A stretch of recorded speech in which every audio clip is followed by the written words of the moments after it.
Welcome to AHG Connects, where voices, information, and resources are empowered intentionally.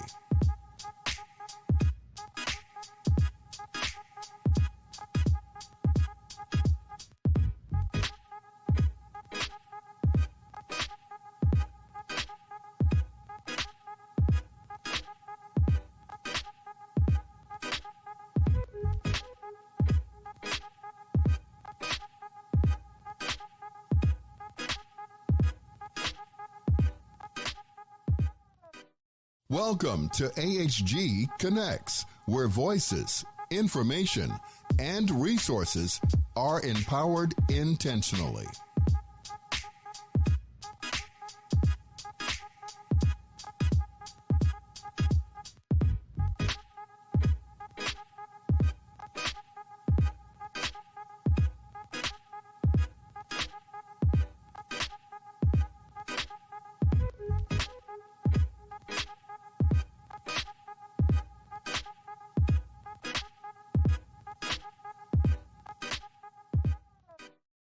Welcome to AHG Connects, where voices, information, and resources are empowered intentionally.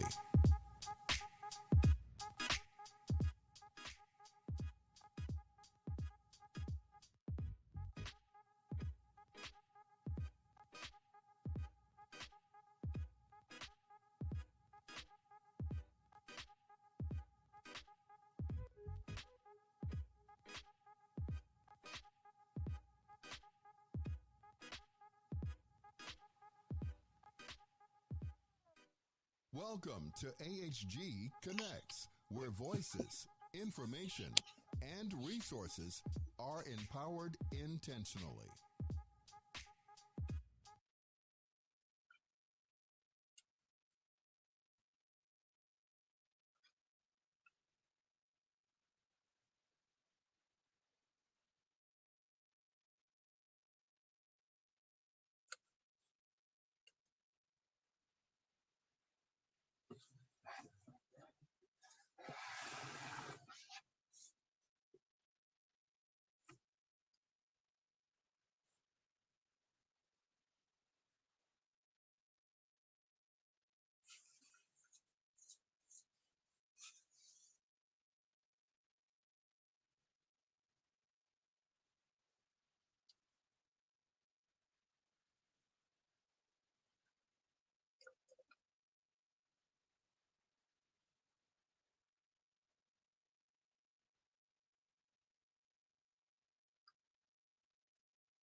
Welcome to AHG Connects, where voices, information, and resources are empowered intentionally.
Good evening.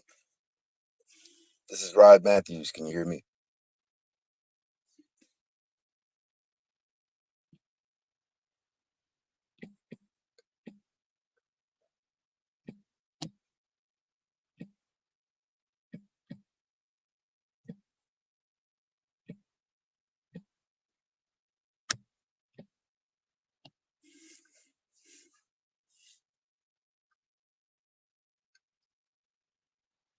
I know we're here tonight to talk about resiliency. Looks like we're having a little bit of difficulty, but my name is Rod Matthews. I am the president and CEO of Brevian Energy. We are a commercial microgrid solutions provider. We are based in Southern California in Vista in the San Diego area. One of our primary goals is to make solar and renewable energy more affordable for everyone, not just people who are much more affluent. So we like to focus our strategies to low to moderate income communities where we can really make a difference. Um, One of the biggest things we were talking about was after these series of hurricanes we've just seen, with them becoming more frequent and becoming more powerful after they hit land, the aftermath of that is people being without power for days and sometimes weeks on end. Um, we like to install microgrids in these areas where uh, falling power lines and things of that nature aren't as big of a problem because people are generating all of their electricity locally. So, from a resiliency standpoint, that is much more efficient, and that's the optimal way to be for energy security and affordability. So to prepare for the future, we need to invest more in microgrids to allow, excuse me, more people on the commercial level and also at the residential level to have battery power, have things like supercapacitors, things of that nature, to pair with solar to uh, make energy much more independent for everyone. Uh, that guarantees security and that keeps the cost down for everyone as well. So we don't have to worry about all of these transport issues, which we face here with our current electric grid. You know, we just saw Florida and the East Coast go through hurricanes, but we are here in California where we face, wildfires a lot of times. So same thing here. A lot of the electrical power companies, when the winds get up to a certain miles per hour, say anything over 20 miles per hour, they're shutting off the power in these areas because it has been historically seen that down trees or things like that can start these fires, and these fires can rage for days and do a lot of destruction. And we see power disrupted for a lot of people. So right now, I would rate us on a scale of 1 to 10 where we are as far as microgrid deployment. I'd give us about a 3 to 4, right? Uh, I think we need to focus our attention more in these areas. We need to focus our attention more in renewable energy because there's only a finite amount of oil left in the ground, and it is damaging our planet, as we see with all of these recent storms. But I think we need to pay more attention to that. The past administration, with the Biden administration, with the Inflation Reduction Act, they dedicated over $1 trillion to upgrade our energy infrastructure over the next 10 years. So I think we need to pay more attention to doing that and focus our efforts jointly to make that happen.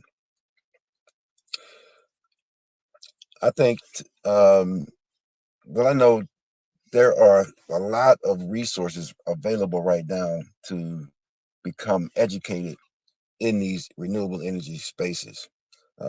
As I said, our whole energy infrastructure is going to be remade over the next 10 to 15 years, and it's going to require an all hands on deck effort to make that happen. So much so to the point now they are starting to offer in prisons, vocational training to inmates to be solar installers, to give them that type of education once they get out, because there is such a need for it. As veterans, there are several resources that are available that we have made available before. You can go back to the archives and we can make that available again. A number of resources to get free training in this area, and it's going to require the skill set and the desire and the perseverance and the commitment from veterans to make this happen. Because we're going to need as many hands as possible to remake our entire infrastructure. I know some of the leaders in the space for its community solar. Um, we're working with a company called Midflare, and together combining our efforts, we are making huge progress in states like Texas and states like Louisiana, Illinois, and working jointly on projects here in California. So we are together making an effort. There's another BIPOC, Black-owned company based out of Atlanta, Georgia. So our goal is to keep striving forward, keep looking for more and more communities we can help. Right now, as a matter of fact, we're meeting tomorrow regarding a project here in San Diego area on a closed landfill. that currently is a hazard to the communities, a health hazard. As we all know, most landfills are located, next to areas that are, not populated by mansions. So there are a lot of people who are underprivileged and don't have the voice. Is the reason why they put those things in their communities. We want to be able to take that liability and turn that into an asset to where members of the community can experience lower cost energy and much more resilient energy right there on that landfill.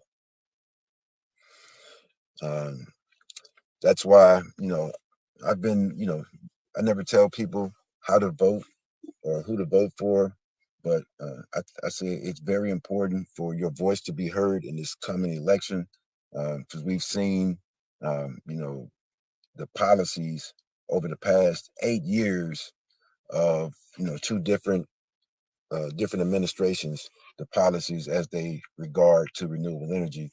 And, you can make your own determination as to whose policy was more beneficial. My whole reason for getting involved in renewable energy was to be able to help as many people as possible. When I first became aware of what a microgrid was and how they operated, I saw that to be an, an area that can level the playing field a lot of times in our communities. I know here in California and in San Diego, in particular, where I live, the power rates are the highest in the entire country, to the point where sometimes people have to make a choice on whether or not they're paying their electricity bill or they're buying food. So I wanted to do anything that I can in my power to lower the cost of electricity in our areas. And I think microgrids are an excellent way to do that.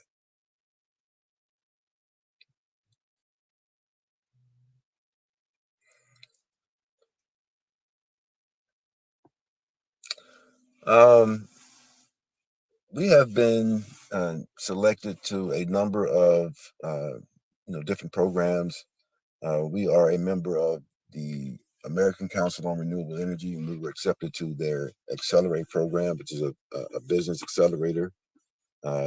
We were chosen to be a part of the Clean Tech America program, where we competed in a national pitch contest, where we finished in the finals. Um, we do a lot of work here locally in the San Diego area. We're big advocates, uh, particularly for community type issues to make power more affordable and more available for people who are, less fortunate or don't have the, financial wherewithal to do these things themselves. We like to be advocates for them. So that's really big for us. And we've been recognized for doing things like that.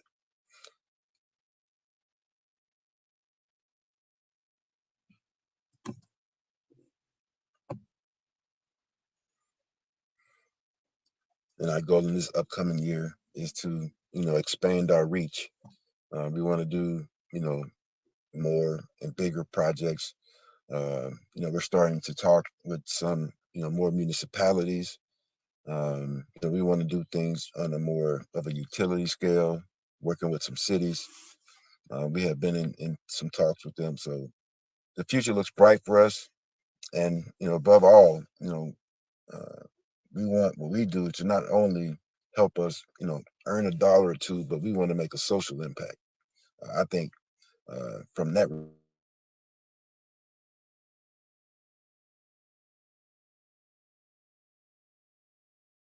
priority, we want a company, but we definitely want to make.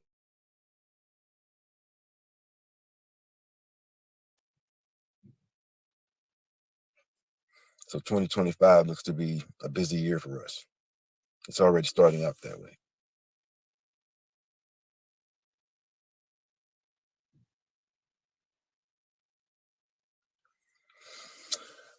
I think one of the valuable lessons, that I've learned over the past couple of years doing this is never take anything for granted.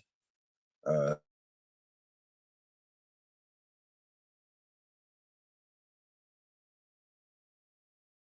important to go into these communities, to listen to them, to understand the specific challenges they have. Every community is different. You think, oh, these people are, it's a low to moderate income community here, low to moderate income community here. The demographics say their earned income is roughly one set of people live in one area may have a whole different set of challenges than somebody lives in a whole different area. So it's really critical to listen to each and every community and get the buy-in from each and every community that we go in. And these technologies not only help us in the United States, but because of a lot of underdeveloped countries, people like they consider called third world, so they didn't have a big electrical grid to begin with. It is much easier in a lot of cases to deploy these technologies in those areas to help make a difference. I was watching a documentary once, regarding these issues that we have around power, and it was stated in the documentary that having electricity doesn't necessarily guarantee you success, but not having electricity automatically guarantees you to fail. So that's why it's so important to electrify these areas, that they can have lights at night, they can have refrigeration to store their food and things of that nature.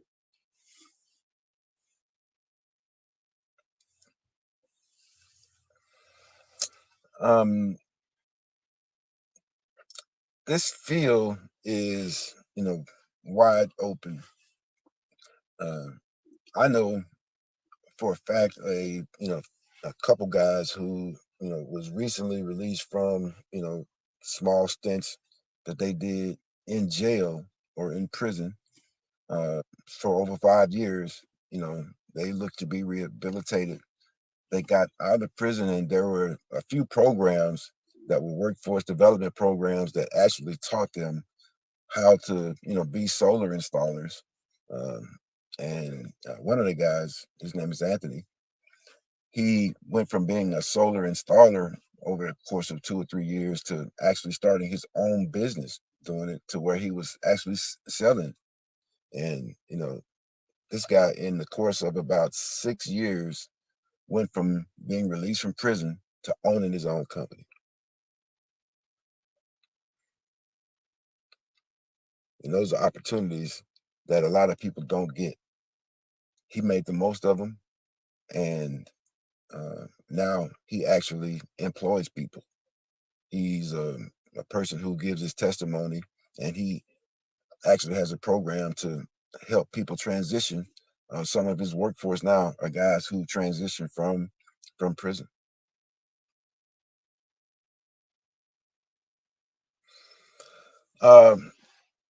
If you have a license, you're a licensed solar installer, you're a licensed electrician, have a C10 license that's recognized anywhere in the country, that you can be a solar installer. As long as you have a license, it's legal to do it anywhere in the United States and across in the world, for that matter.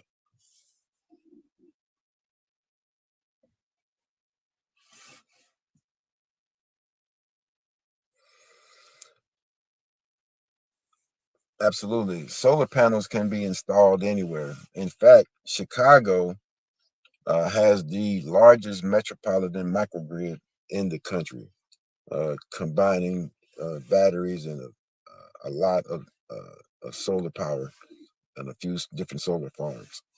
But this technology applies anywhere in the world, in the United States. We have some states that have policies that are more friendly uh, from tax credits and things of that nature than others, but everyone is really getting on board to recognize that in order for us to progress over the next 10 to 15 years, our current way that we generate power has to change, because we're relying on a finite source when we have an infinite source of power that shines down every day. We're seeing the demand grow even greater with everyone moving to electric vehicles. I just purchased one myself here in California. We see a huge demand here, but we also see in states like Texas, you're seeing much more spike of demand in Colorado, in Washington. So, we're going to need a lot more power generated over the next, 10 to 15 years. And the way to really truly do that in a responsible, affordable way is to really go all in with more renewable energy resources. We can be reached at Brevian Energy. That's BREV as in Victor, IAN energy.com. Or you can reach me personally at 760-925-5500 if you want to continue this discussion. We're always looking to collaborate. Again, our goal is to advocate for the people who can't do it for themselves. So I really appreciate your time, and I do apologize about any difficulties we had today with technology. Welcome to AHG Connects, where voices, information, and resources are empowered intentionally.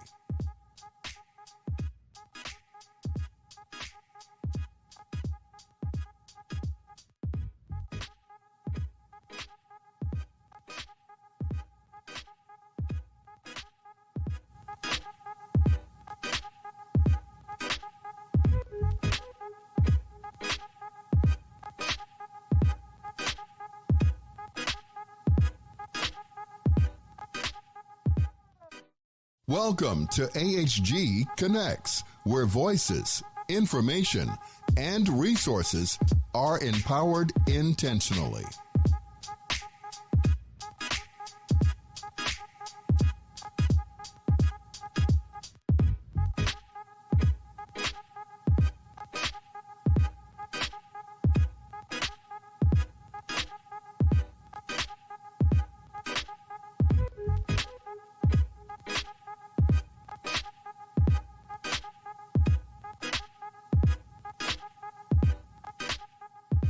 Market, advertise, and sponsor your business with Vietnam veteran Cliff Kelly and America's Heroes Group, where information and resources are intentionally disseminated via radio, print, and social media. Call our office for more details at 312-803-2618.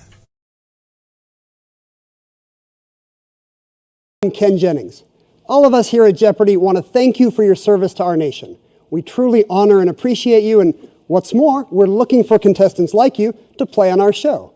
So head to Jeopardy.com now and take the Anytime test, and we're looking forward to seeing you soon right here on the Alex Trebek stage.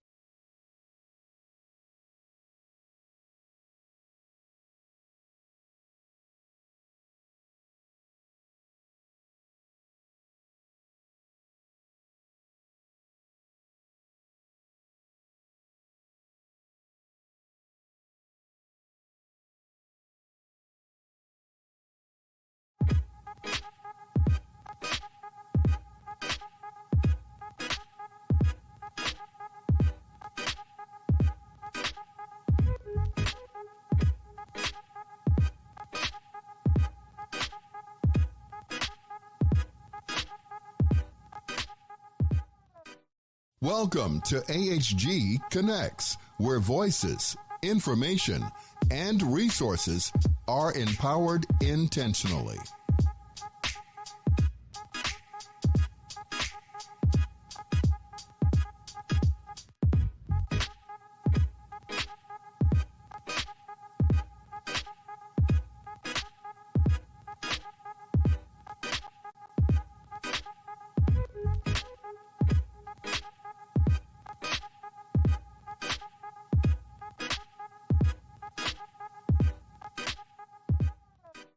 Welcome to AHG Connects, where voices, information, and resources are empowered intentionally.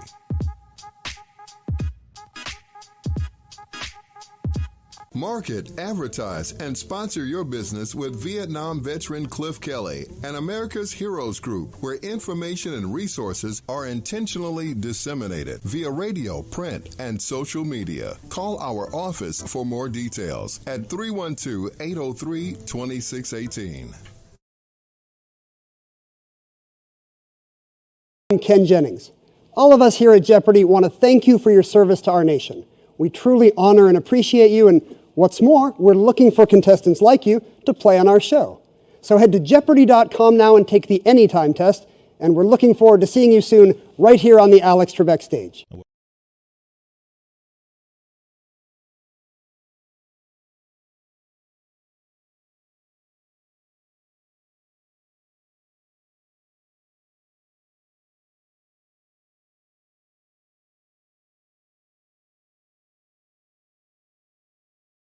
Sponsor your business with Vietnam veteran Cliff. Welcome to AHG Connects, where voices, information, and resources are empowered intentionally.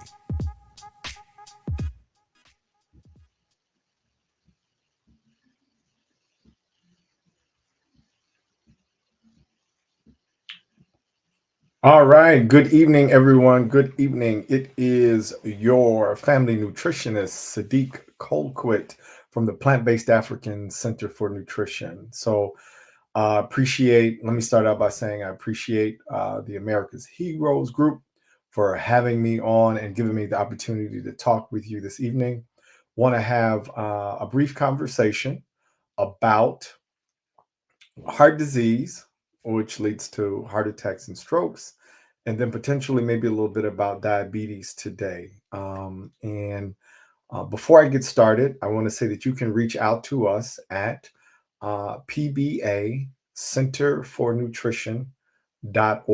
That is PBA Center for Nutrition.org. And I'm going to adjust my camera just a little bit here.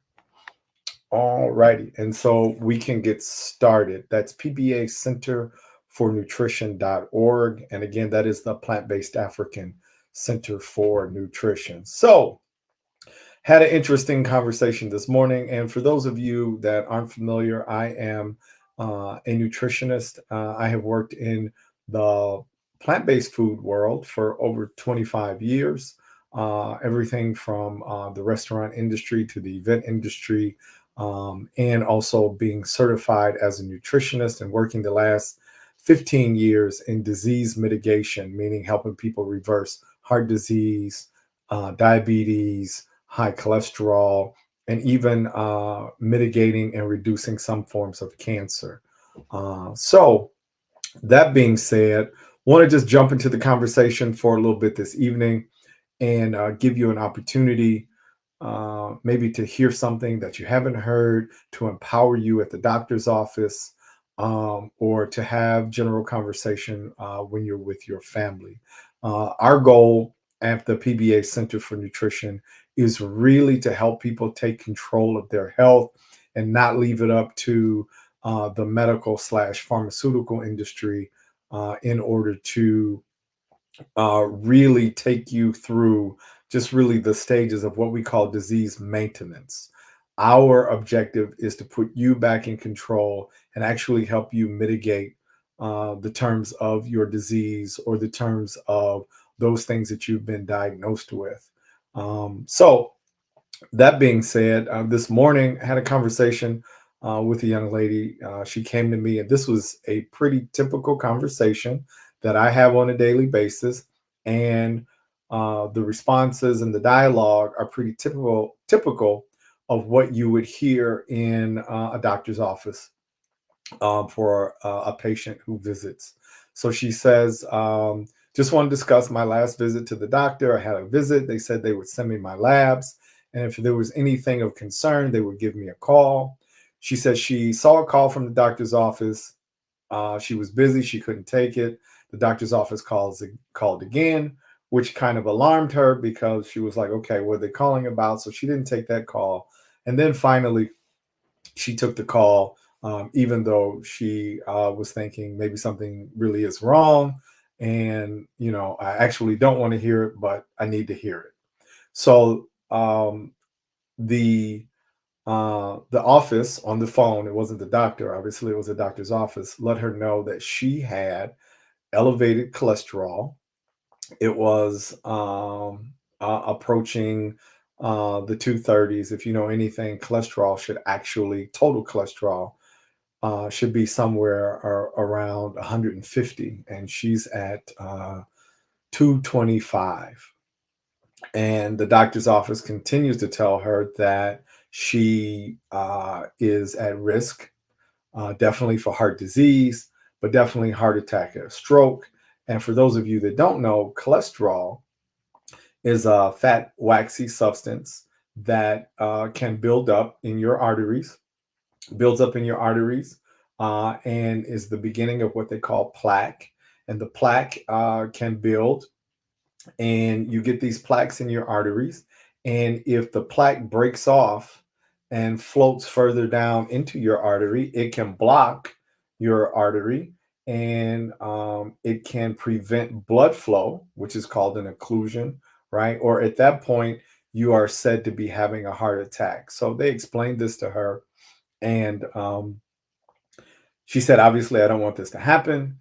So they also explained to her that if she wasn't able to get her cholesterol under control, that the next option would be a cholesterol lowering drug or pharmaceutical. And so she was looking for a little advice. So I'm going to explain to you what I explained to her about heart disease in America. So first of all, heart disease is the number one killer of Americans of all ages and races. There are approximately 800,000 people a year who die from some form of heart disease. They have a stroke, they have a heart attack, they have an aneurysm. And many of you have seen this in relatives, family, friends. It may have even happened in your Facebook timeline over the last week. Somebody that either had a heart attack, passed from a heart attack, and it is something that can really cause trauma in a family. So that being said, I explained to her that I was going to share with her some very basic principles that could put her in control when she goes back to the doctor. And I'm going to explain those principles to you. So the first discussion I had with her was about cholesterol. And I asked her a question. I said, do you know, or are you aware that your body produces all of the cholesterol you will ever need for your entire life? Meaning that we come here, our livers, our body produces all of the cholesterol we will ever need, meaning you are perfectly calibrated with your cholesterol because your body makes it. So how do we get high or excess cholesterol? The other way is we'd have to eat it. You'd have to eat something that has cholesterol in it. And since you're already perfectly calibrated, the extra cholesterol would be on top, which would raise your cholesterol levels. So it's simple addition.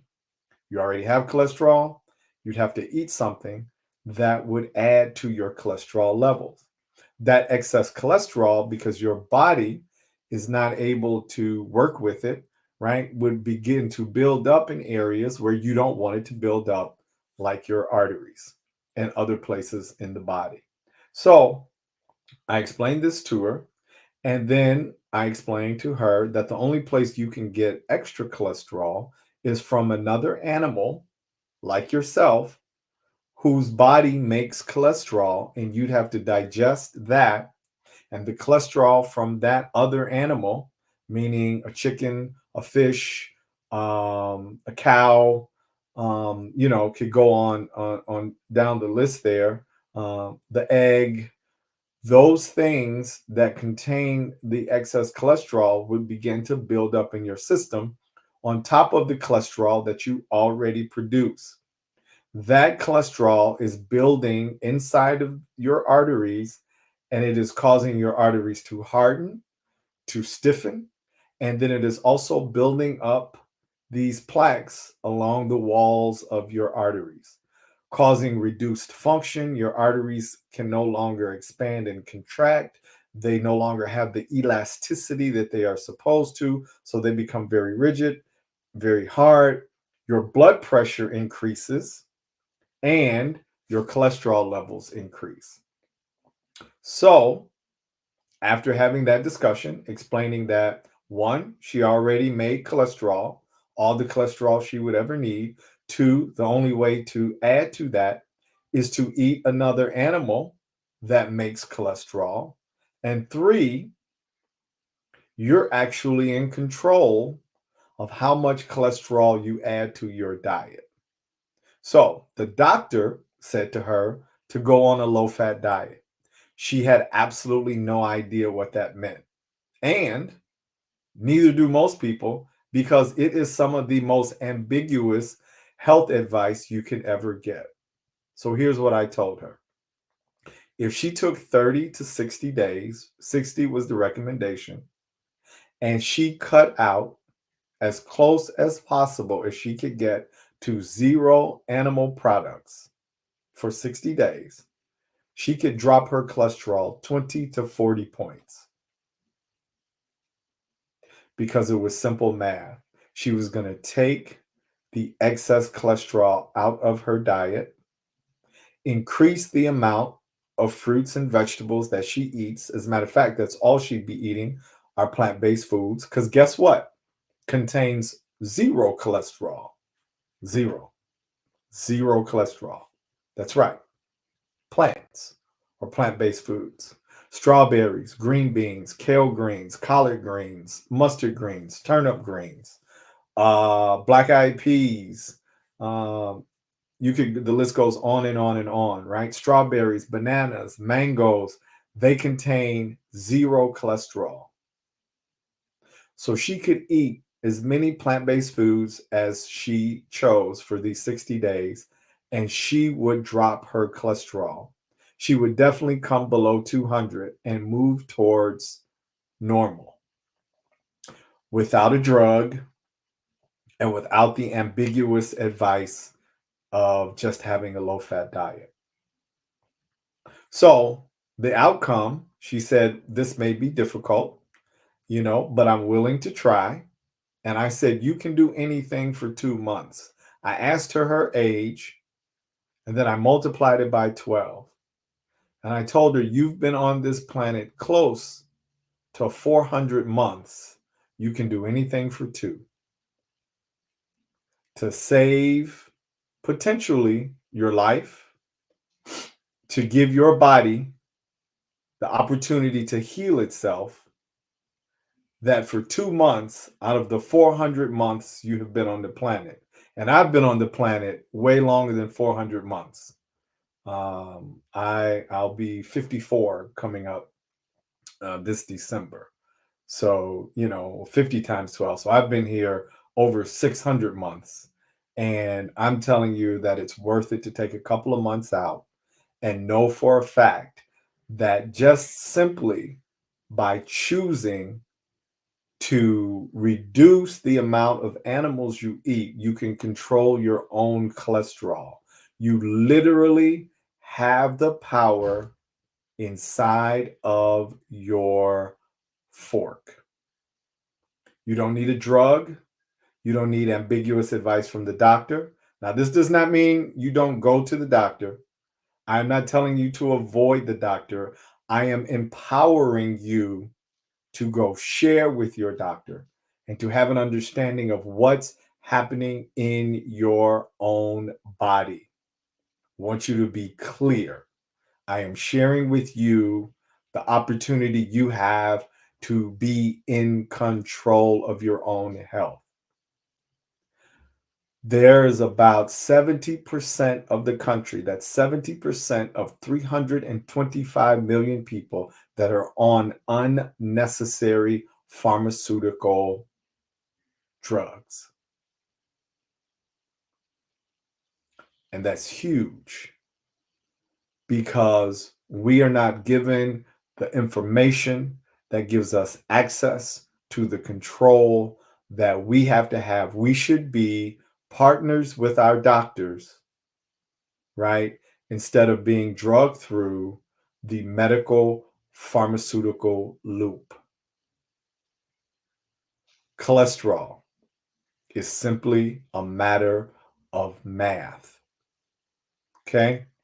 So, meaning that you can also literally reduce 90% or more your chances of heart attack, stroke, and also dementia. And when and if I am asked to come back, I want to talk about dementia and Alzheimer's, which are food diseases. Because I want to get to diabetes before I go. I've only got about 10 minutes left, but I want to be clear with you that this idea or notion that you lose your memory because you get older is a falsehood. So our family members, and it is very debilitating and traumatizing. My first memory of dementia was a cousin who lived in Tennessee, and I couldn't have been any more than 7 or 8 years old. And or maybe 9 or 10, I was a little older, but my memory started before she began to lose her senses to dementia. And it was very sad for me as a young boy in the late 70s to see my cousin go through this. And then my family members have to really adjust, right? This was my first time being confronted with dementia. And now, as a learned nutritionist and somebody that's been in the health industry for more than 2 decades, and you can actually verify this through research. Everything I'm telling you, you can go research. Matter of fact, I recommend it because it empowers you and me so that you know what I'm telling you is based in science and not my opinion. However, dementia and Alzheimer's are food diseases. As a matter of fact, it's really being called type 3 diabetes in some circles. And we'll go through that again on another show because I want to get to diabetes because diabetes is ravaging our community. Okay? But just remember this. Alzheimer's and dementia are food diseases. They are not age diseases. They are food diseases that occur over time, which all food diseases do. All food diseases do. If you are a teenager raised in America on any parts or any subset of the standard American diet between the ages of 16 and 18, you have the beginnings or what they call the floor of heart disease. And by the time you're in your 20s and your 30s, that begins to enter the stages where people come to me and they say their cholesterol's high, their blood pressure's high, and they're at risk for a heart attack, a stroke, or an aneurysm, or some other type or derivative of heart disease. Okay, last 6 or 7 minutes. Diabetes. Want to say this. This was a conversation that I actually had Monday. And so these are live conversations I want to share with you to empower you. So here's where I want to start. Diabetes is not caused by sugar. I wanted to pause there and I'm going to say it again.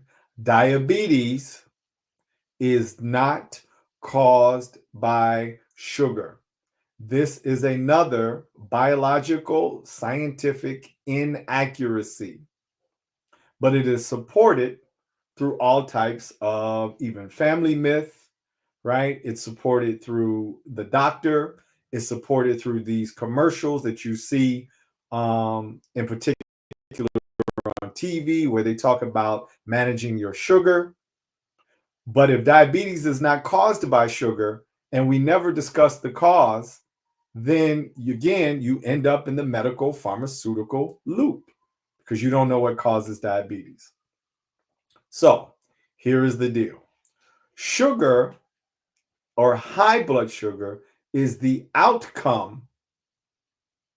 It is the effect of the insulin resistant stage. It is not the cause of it. And when I say diabetes, I'm talking about type 2. Type 1 is another conversation for another day. Okay. But when we talk about diabetes, the majority of cases are all type 2. And type 2 diabetes is caused by oils and fats in your cells, and in particular, animal fats and all types of oil, because oil is not a natural food. Oil is what you get when you strip a natural food of all of its vitamins, its minerals, when you strip it of its fiber, its water, and all you have left is the fat. That's oil. It's when you take everything you need out of the avocado and you leave just the fat. It's called avocado oil. When you strip everything out of the corn, the fiber, the vitamins, the minerals, the water, when you strip all of these things out of it and you're left with just the fat, it's called oil.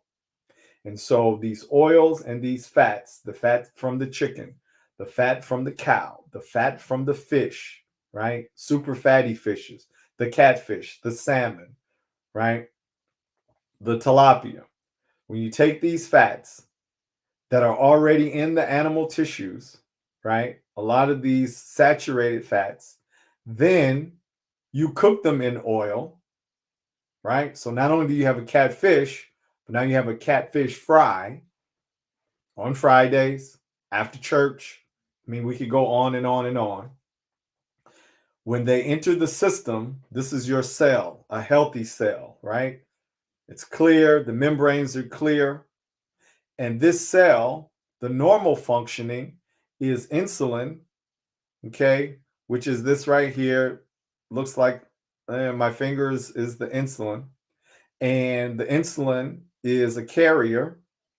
And when you eat, your body breaks what you eat into little sugars and they line up on the insulin like on a school bus. And the insulin approaches the cell, communicates with the cell. All right. And once the insulin communicates with the cell says, I'm hungry. And the insulin it triggers something, and the insulin lets the sugar, all right, off of the bus into the cell. The cell eats and everything works perfectly. When you, through the fried chicken, the catfish, the oils, the saturated fats, when you clog up this cell with fat, the insulin that has the sugar approaches the cell. It can no longer communicate with the cell because the cell is gummed up, similar to how your lock can get gummed up in the winter if water gets in the lock and it freezes, right? And ice gets in, your key can't go into the lock. So the insulin cannot communicate with the cell, but it's still carrying the sugar, okay? Because it cannot communicate with the cell, the sugar has to be released into the blood system. And once the excess sugar is released into your blood system or your bloodstream, you are said to have high blood sugar. But the sugar is not the cause. The oil in your cells are the cause. So Sadeek, I'm type 2 diabetic. My mom is type 2 diabetic. My coworker is type 2 diabetic. How do we come off of metformin? How do we stop having to use Jardiance? How do we stop having to inject ourselves? Well, we have to clean out the cell. So what do? We already know how we get excess fats and cholesterols. We talked about that in the first part. Got about 2 minutes left. We clean out the cells, right? We eat more fiber, more plant foods. We reduce our animal food intake. And I tell everybody, if you can get it down to 0, for as long as you can give it a shot, you can clean these cells out. The insulin can do its job and the sugar can go where it needs to go, come out of the bloodstream. You can reduce your own insulin resistance. I have done it, we have done it, and we've had success at it. It is a different strategy, but understanding the cause, it's called lipid toxicity. It's a disease of fat, not sugar. So I've only got about 60 seconds. You can reach us at pbacenterfornutrition.org. One word, pbacenterfornutrition.org. Okay, Sadeek Colquitt. I'm your nutritionist. Thank you for letting me into your home, your car, wherever you are for this evening. On behalf of the Plant-Based African Center for Nutrition, we love and appreciate each and every one of you. You can also email us, okay? plantbasedafrican@gmail.com. Thank you very much and have a great evening. Peace.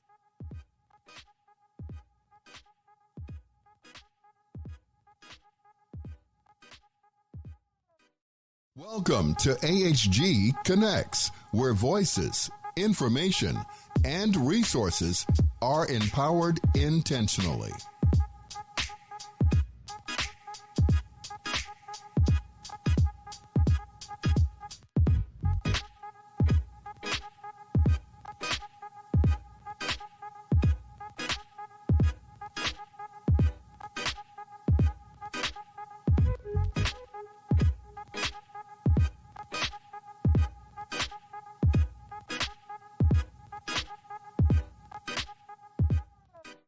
Welcome to AHG Connects, where voices, information, and resources are empowered intentionally.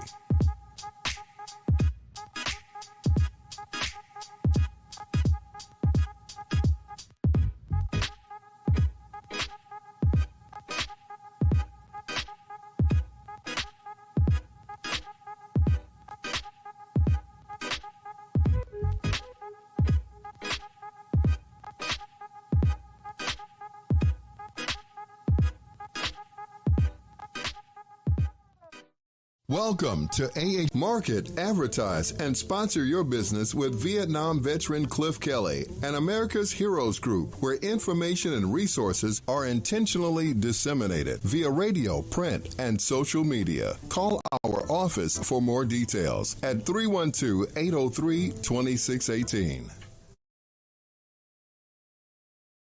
I'm Ken Jennings. All of us here at Jeopardy want to thank you for your service to our nation. We truly honor and appreciate you, and what's more, we're looking for contestants like you to play on our show. So head to Jeopardy.com now and take the Anytime test, and we're looking forward to seeing you soon right here on the Alex Trebek stage.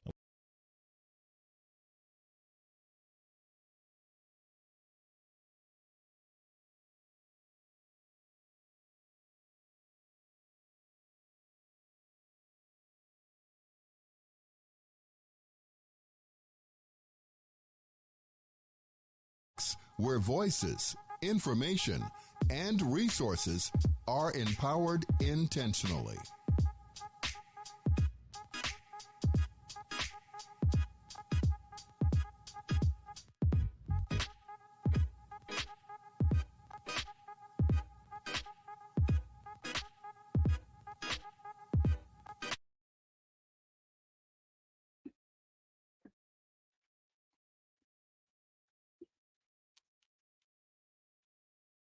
Hi, everybody. My name is Jen Wagman, and I am the founder and president of GenVETS Incorporated. This is a new veteran service organization, and you've heard of Gen X, Gen Y, Gen Z. This is GenVETS, and so now you've heard of that. This is a new podcast, so welcome, and it will be every fourth Wednesday of the month at 6 Central and 7 Eastern Time. And so I thought I would start this Wednesday, by talking a little bit about myself and what GenVETS is about. And I wanted to do that because really what GenVETS is about me connecting with veterans and our military community, and the organization really connecting with veterans and the military community one-on-one and getting to know and understand individuals. I believe that the biggest problem that we have among the communities isn't so much of a problem with lack of resources, a problem with the quality of resources, a quality of things that are out there. It is a miscommunication and perception problem.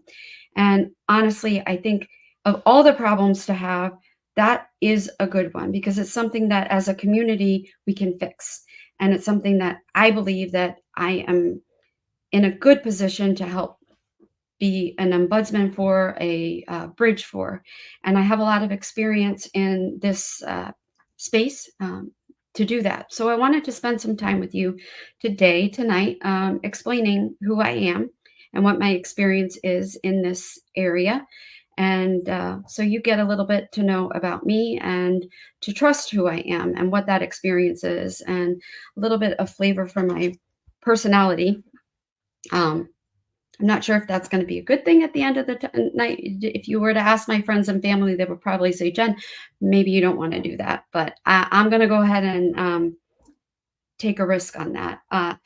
I would like to start by saying I spent the last 36 hours at a meeting, a forum called Military Thriving Change Forum. And Kevin Schmiegel and his wife are the people who put this on. And it was a forum where business leaders and veteran service organizations came together to sort of put their heads together and talk about all of these issues that I'm talking with you about now, things that are out there.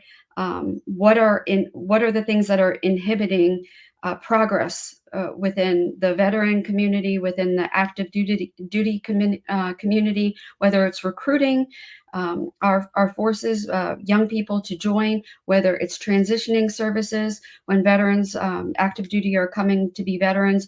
What is the problem with getting people to be adequately employed? And then problems within the veteran community. And it was amazing. Kevin and his wife, what they did in this period of time was just phenomenal. I felt so blessed to be a part of this and to be part of that change-making group. And it was just the first of many. And the sponsors, Wells Fargo, actually stepped up tonight and said, I think they surprised Kevin by saying they're going to sponsor another 4 next year so that we can continue to get together as groups and do this. And so I tell you this because there are people that are out there actively trying to solve some of the problems that I get, some of the issues and real concerns that over the last 23 years that I've been doing this, when my clients come to me, when my veterans come to me, when those who are still actively serving say, Jen, there are real problems out here. Nobody's listening. They're waiting for us to die. They don't care. VA sucks. I hear that all the time. I've said that before. And for a long time, even having worked for VA, and I'll tell you about a little bit about that in a second, I was inclined to agree. But over the last 5 or 6 years in particular, having worked so closely with VA through my prior service organization, Paralyzed Veterans of America, I started to build relationships and understand how much work has been going into individual programs that come out of VA, that come out of different service organizations, nonprofits. And what I really understand is that the information that they are giving out, or that they think they're giving out and that they're getting to you all as veterans and active duty families, isn't what they think they're getting to you. And what you're hearing isn't what they're saying. And that's a big problem, because the stuff that they have is stuff that you want, but you're not understanding that, or they're not delivering it right. And a lot of them are veterans. A good portion of them are veterans. So I think that miscommunication, that problem right there is something that we really need to consider. And one of the things that I've learned that is missing, that's something that I think that if we have the right tools in place, if we have the right forum for us to be able to provide this information to you in the right way, we need someone who is going to actually listen, who is going to get to know individuals, individual families, veterans, active duty, however that is going to happen, to understand what your story is, what your individual circumstances, not to just slough you off to, and I'm not implying, by the way, that any individual, to include VA, intends to slough anybody off, because I don't think that they do. But they are such a big organization, and some of the larger veteran service organizations are also large and overwhelmed. That's what ends up happening effectively. There are so many different arms and branches, and they don't talk to each other, not because they don't care, but they're prohibited by privacy laws, HIPAA. They can't, and they're not designed to. As I've said before, VA is the largest government agency. It has so many regulations in place, and they can't be expected to sit and do what I want to do, what I'm really good at, and what I get made fun of all the time is I like to sit and talk and listen, and I want to get to know individuals and their stories. So when I get a client, I will sit and I will talk 15, 20 minutes. And what I've been shocked to learn is that a lot of you, no one's listened. No one's actually heard what your story is, and to understand what it is that you need, what it is that holistically, not just what one issue is. So when you maybe make a phone call to VA or to a hotline, and you get one answer, and maybe it's not even the right answer. Maybe you get bad information. That would piss me off too. And I wouldn't trust VA if I got one bad answer that led me astray. But the truth of the matter is, one bad answer shouldn't actually ruin the whole agency for you, because there's so much good that comes out of there. There's so many different programs and resources. What we need is someone, an organization, whether it's one person, to actually be able to guide to different areas and provide that right information for you. And so what we do is translate, navigate, and actually provide those sorts of information for you to be able to do that. So, I started back after 9/11 with the Pro Bono Consortium. I then went to work for VA, the Board of Veterans Appeals, and I did that for a while, and I learned a lot while I was working there, and then went to work for Paralyzed Veterans of America, where I spent a long time in General Counsel's office.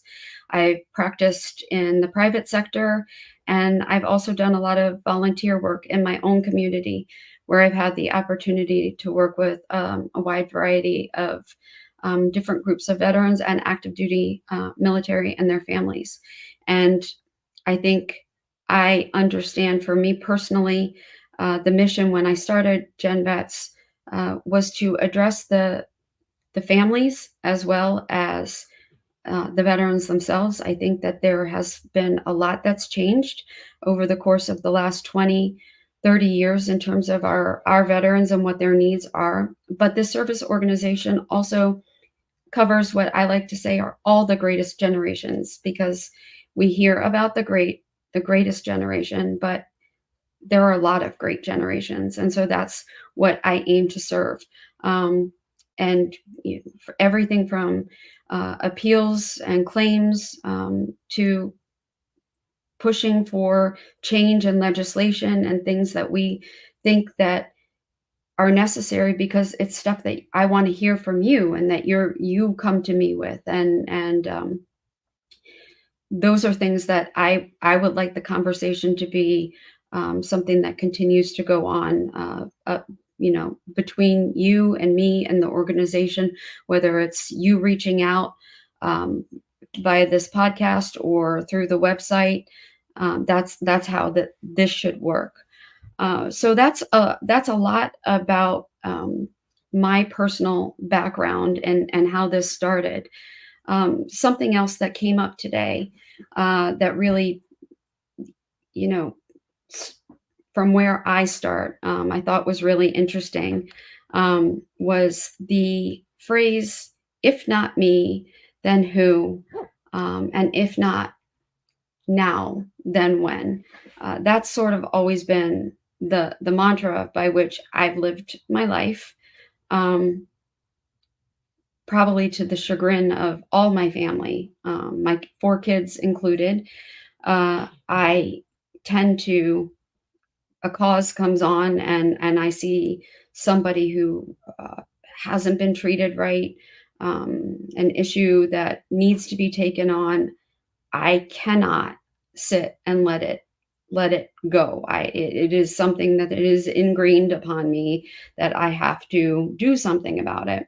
And I don't remember the first time that I actually heard that phrase, but I'm pretty sure it was in elementary school, and it spoke to me, and it is pretty much how I have taken on everything since then. And when it comes to how I move forward with this, with my work with veterans, that's how I think that this needs to be done. And the conversations that we will have on this podcast and everything moving forward that generates from this podcast, whether it's once a week or more than that, when for next week you'll see me again. I'll get to that in a few minutes, but there will be an opportunity to do more than just once a week. All of the things that we talk about, the issues are born from that. They're born from things that I think are so important that need to be addressed. There'll never be anything that I shy away from. So you want to talk to about something, you have an issue that needs to be addressed or a question you want answered, please ask it. Come to me. Don't be afraid. You can ask something that is on the in the chat live while we're doing this, or send me a message on the website. If I don't address it on a podcast, I'll write about it and put it on the website. That's how I want to handle this, because if I can't represent you, or I can't do something for you, or you don't want to do it publicly, I will absolutely interact with you or answer something so that everybody can have the answer online and interact with you that way, because that's the voice that I want to be. I want to be able to provide answers to everybody or address issues. And I have the ability to communicate with people that are in the nonprofit world, that are at VA, in a way that maybe not everybody in the veteran space, in the active duty space does. So use me and allow me to be able to be that voice for you, and know that that is something that I can do. I can talk for 30 minutes, 45 minutes, an hour straight without taking a breath. If you challenge me to it, I'll do it. Ask my family. It is something that you have to practice without taking a breath. Done it a lot.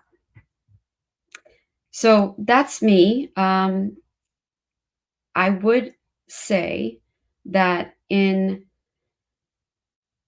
addressing some of these questions, one of the things you should also know about me is that I believe wholeheartedly that everybody should have an opportunity to speak without throwing, as I've said before, also sand at each other. I don't believe that this would be an appropriate forum for people to get on and, yes, you think VA sucks, you think a nonprofit sucks, you think the service organization sucks.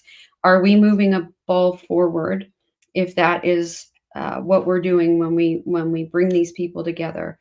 I think that the solution at this point is to allow everybody to talk, pose your questions, ask me things, let me give you my perspective on things, because my perspective is born of many, many, many years of experience and dealing with the people that run these organizations and the agency. And I'm not going to bullshit you. And that's the other thing you should know, because the language is something that my father would say, "Oh, Jennifer, you just made a huge mistake." This is probably why I am in the right field, because when I was starting out, I was told, "You curse like a sailor." Then I grew up. I was born on Edwards Air Force Base, then Travis, and then my dad was transferred to Andrews Air Force Base. Then we moved and they bought a house near Montclair, Virginia, or in Montclair, Virginia, which is so close to Quantico, a Marine base. And I didn't appreciate how awesome that was and the scenery around that until I was 17 years old. My dad did not appreciate the scenery like I did. He still doesn't. But 17 years old, when I worked at the exchange and on the 7-day store, I was in heaven. And there was a lot of cursing there too. So between the Navy and the Marine Corps, and then learning the Army when I was in college and my girlfriends were dating West Point boys, I'm pretty sure I'm in the right area to use this language and to fit in. And I understand from all my clients now that nobody trusts lawyers, especially ones that don't speak the way that they do. So I feel like if I drop a bad word here and there when I'm actually just talking, you should know that it's because it's professional, right? This is the language we all use. So I think, contrary to my father as well, I am speaking professionally when I use a word or two that is outside the scope of a normal professional point of view, and that you should trust me more because that is what happens. So that's also, I'm going to throw that out there. You should never trust a lawyer who doesn't use a bad word once in a while. And you can tell Tom Markevich, if he disagrees, he should write into the chat or call in or something like that. That's his name. I'll give you his email address too if you want to. Because I'm 50 years old now, and he'll still tell me what he thinks and uses the red pen as well. But I will tell you what I think using the words. And if I think that there is something, if I don't agree with VA on something, I will respectfully tell. I'll give my opinion, and I'll go to them and I'll say, this is what we think, this is why, and we can have that discussion. But I won't do it disrespectfully, because there are things that need to change. There are things that we can discuss, obviously. And the same goes for the veteran service organizations. And that brings me to, I do have a couple questions that were asked of me ahead of time. And one of them was just that, about VA.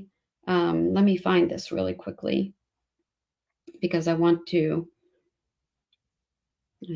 I got this fancy notebook.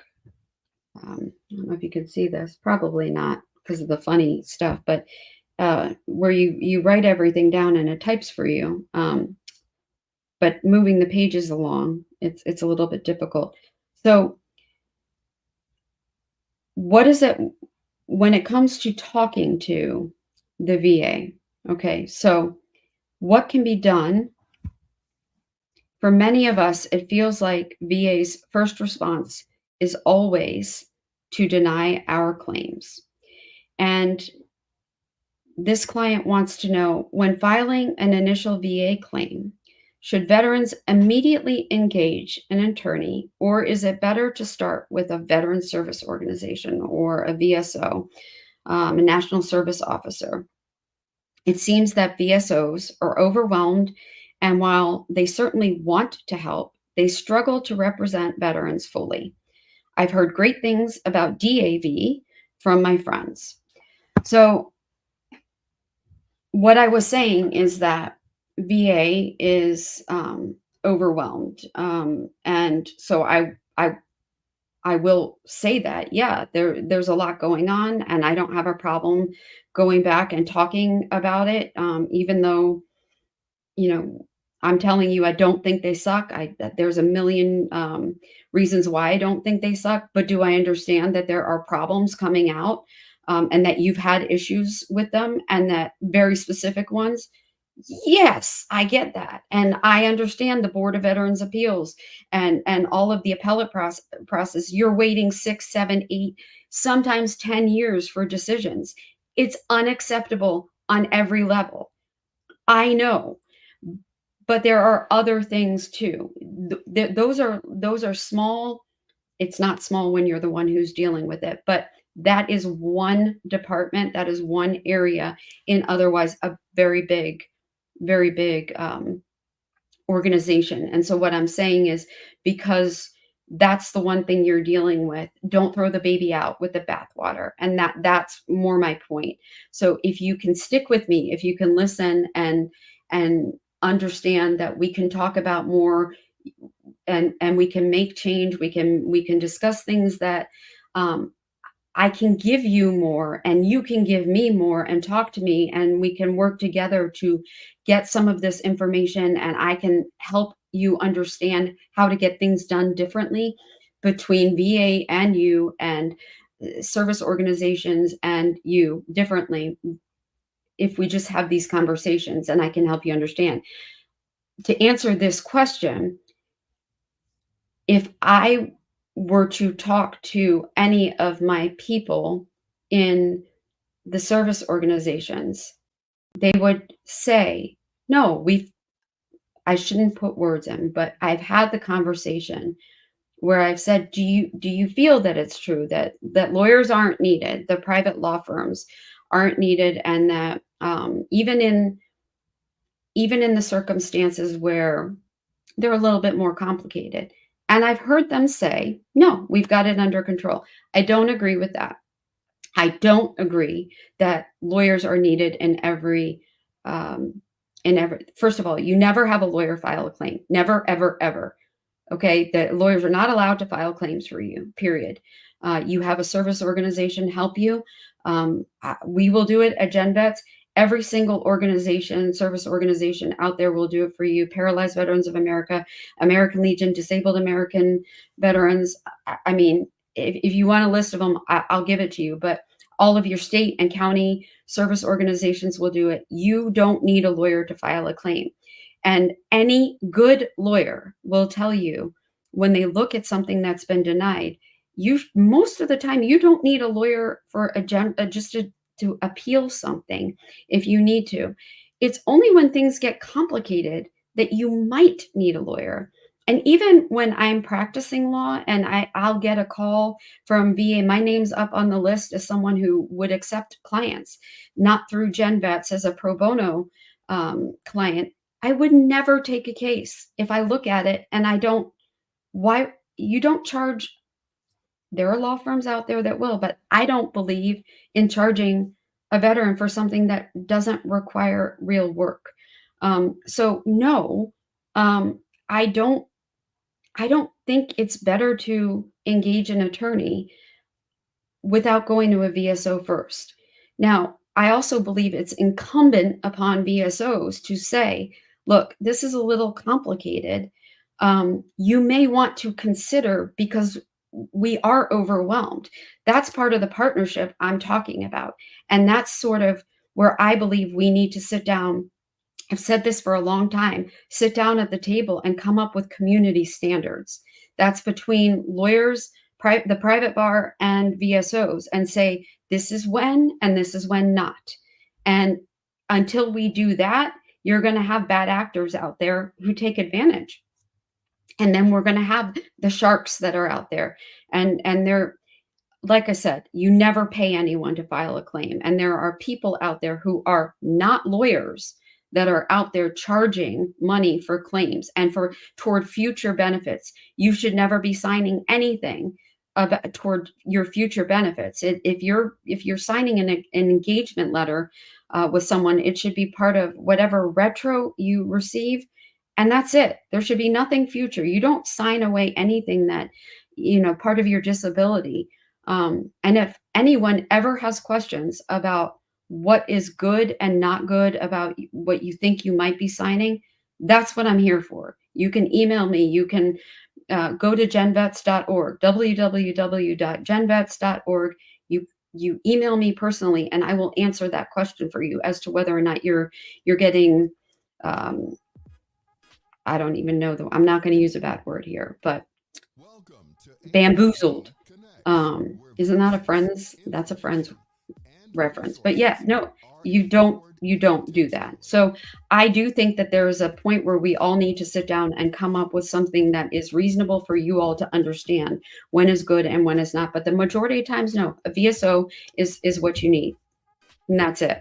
But there are times when it gets complicated, when you've been denied and maybe you need a medical opinion. You do need evidence that is going to push you over. And more, some of the opinions that are coming out of VA,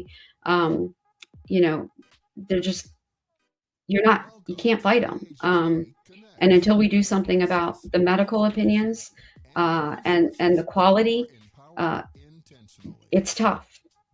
And that's the unfortunate truth. And that's a whole nother podcast, which I'm happy to do. The next question I had is, with data showing that 72% of women's MST claims are approved, only 57% of men's claims make it through. Why does it seem so much harder for male veterans to have their experiences acknowledged by VA? One client said he was denied 3 times. He said each time it feels like no one is listening or cares about the struggles he faces as a veteran. And he said, for many of us, it feels like it's VA's first response to deny. I think that is how everybody feels, that their first response is to deny. I don't dispute that.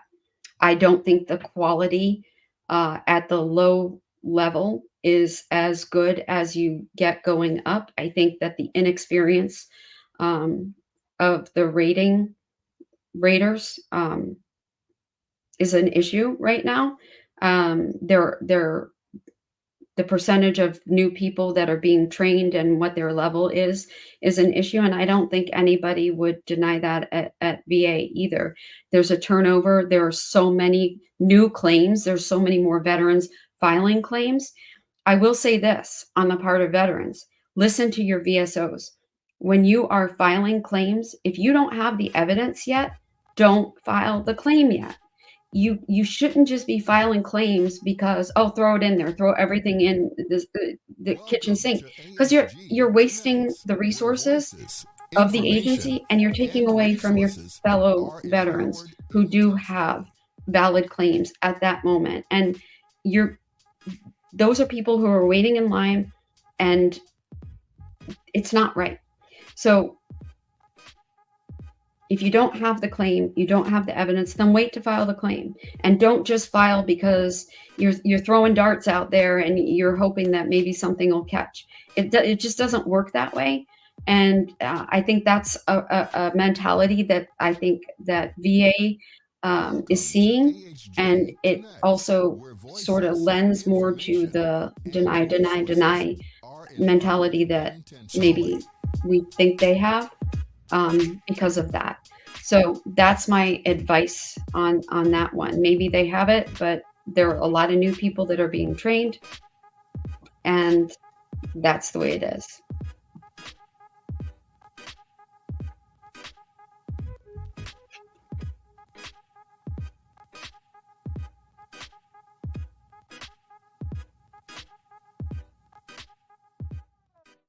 Welcome to AHG Connects, where voices, information, and resources are empowered intentionally.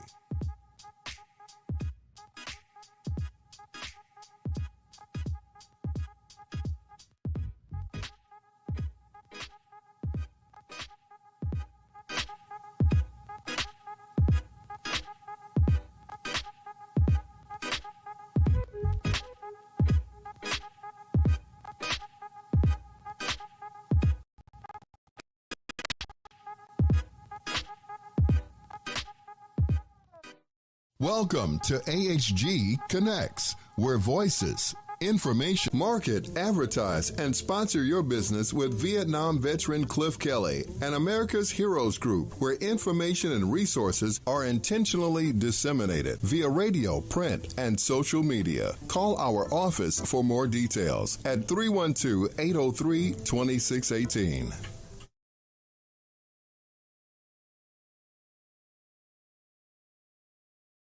Ken Jennings.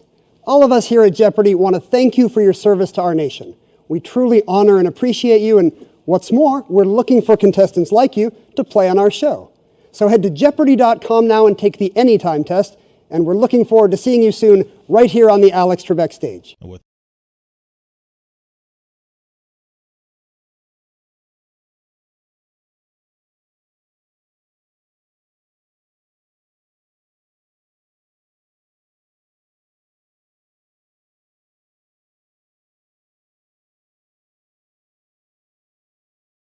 Connects, where voices, information, and resources are empowered intentionally.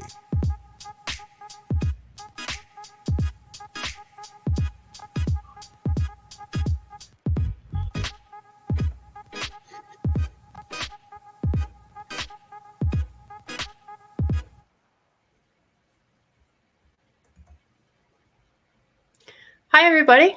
I'm Stephanie Collada. I'm here for the Veterans Legislative Voice. Very honored to be here with you guys for the next half hour. Today, we're going to actually be covering the upcoming election and voting, stuff that's been going on for a while and what I've been talking about for a while too, because it's a very important thing that we get to do every couple of years. And it's our way to really show our voice and show how we can actually make an effect on our government and how every day we can actually just give that little bit of influence out there. So recently, former President Trump has alleged in the past, or former President Trump has alleged in the past that absentee ballots are associated to election fraud. But, he's tried to encourage his supporters to use it in the past year. So it's one of those things. I'll just preface this as we go into it. Last week, he was interviewed by Bloomberg's editor-in-chief, and he was asked, should Google be broken up? Instead, he replied with, I just haven't gotten over something the Justice Department did yesterday, where Virginia cleaned up its voter rolls, got rid of thousands and thousands of bad votes, and the Justice Department sued them. Okay, so let's talk about that for a minute. This stirred up a lot of attention on something that has already been progressing in the upcoming election. What he was referring to was the state of Virginia, more importantly, Governor Glenn Youngkin, had signed an executive order, among other executive orders, on this day, I believe in August 7th. And what it basically is what he did in that executive order was requiring things that the commissioner of the Department of Elections certify that the Department of Elections was conducting a daily updates to the voters list. These updates included comparing the list of individuals who have been identified as non-citizens by the state of motor vehicles to the list of existing registered voters. Sounds simple enough. Many people are worried about, non-citizens being able to vote. That has been a very common thing that has been thrown out there. Local registrars were then required to notify any matches on their pending cancellation unless they affirm their citizenship within 14 days. Honestly, 14 days is really short for a lot of people, especially if you don't have the correct address going on, and all those things can cause a lot of issues. This letter directs recipients who are in fact U.S. citizens and eligible to vote to complete and return the affirmation of citizenship form. This notice informs voters that if they do not respond to the notice within 14 days, they will be removed from the list of registered voters. This process has led to U.S. citizens having their voters registration canceled. Because you know what?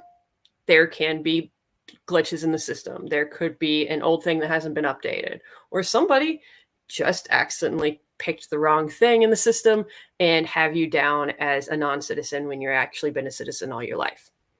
I'm someone that actually had a medical diagnosis of male infertility disorder on my medical records, but I was born a woman. So these things can happen. I've also been accidentally discharged from the Army Reserve while I was deployed. Also human error. So these things can happen. Something this small can create a big issue. Now, the reason why the Justice Department has actually filed a suit against the state of Virginia, well, there's a law that was actually had been passed. It's the National Voter Registration Act. Basically says that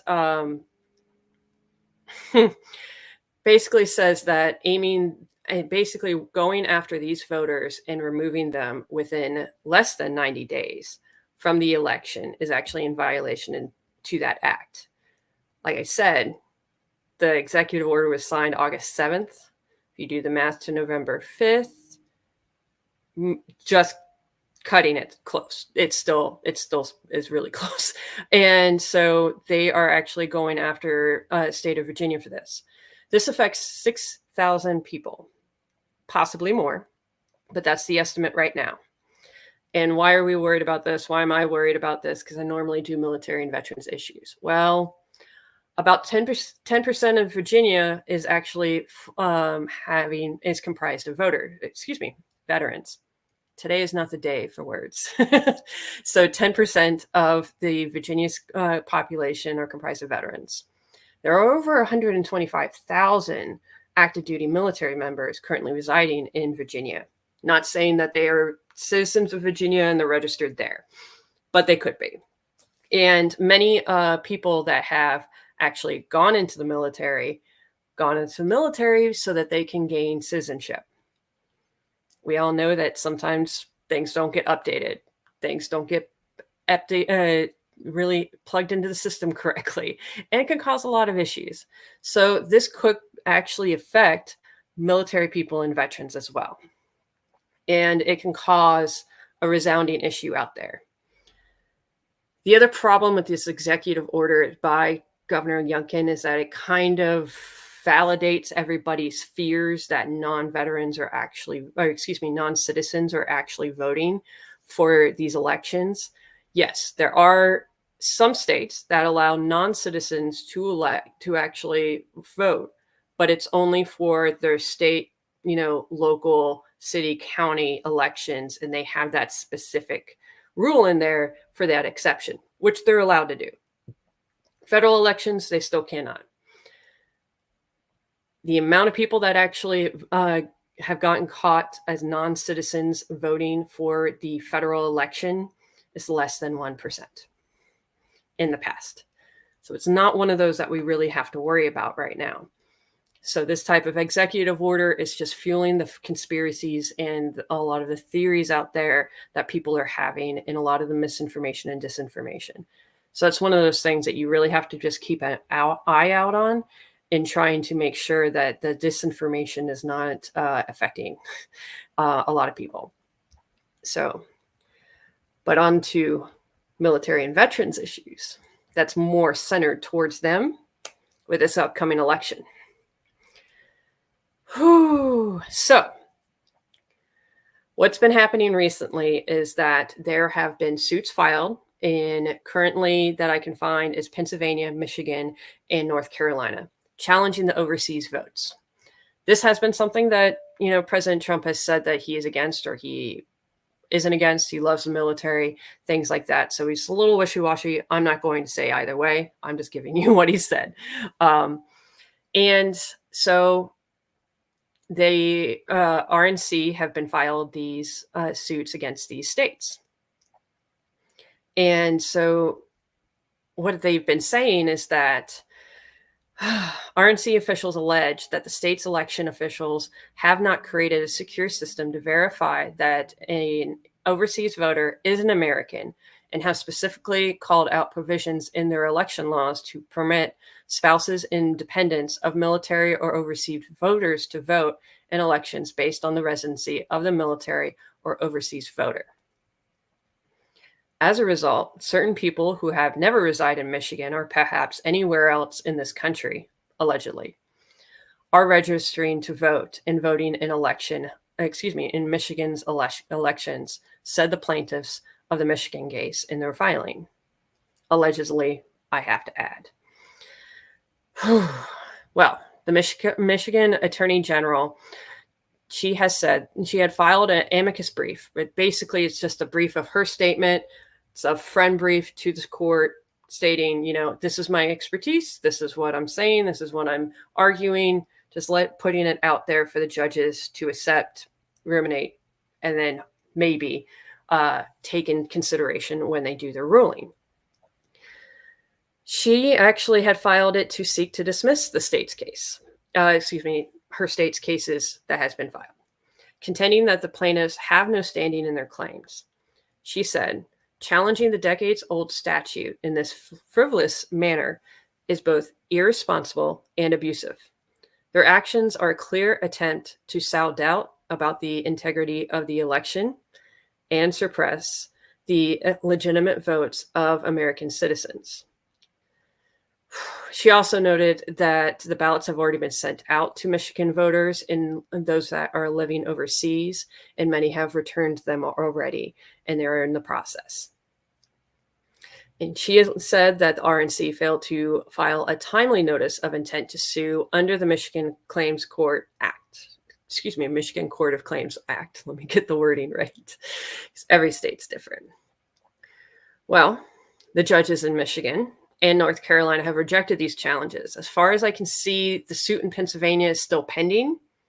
There might be an update that we could probably give out in the future, so just look out for that.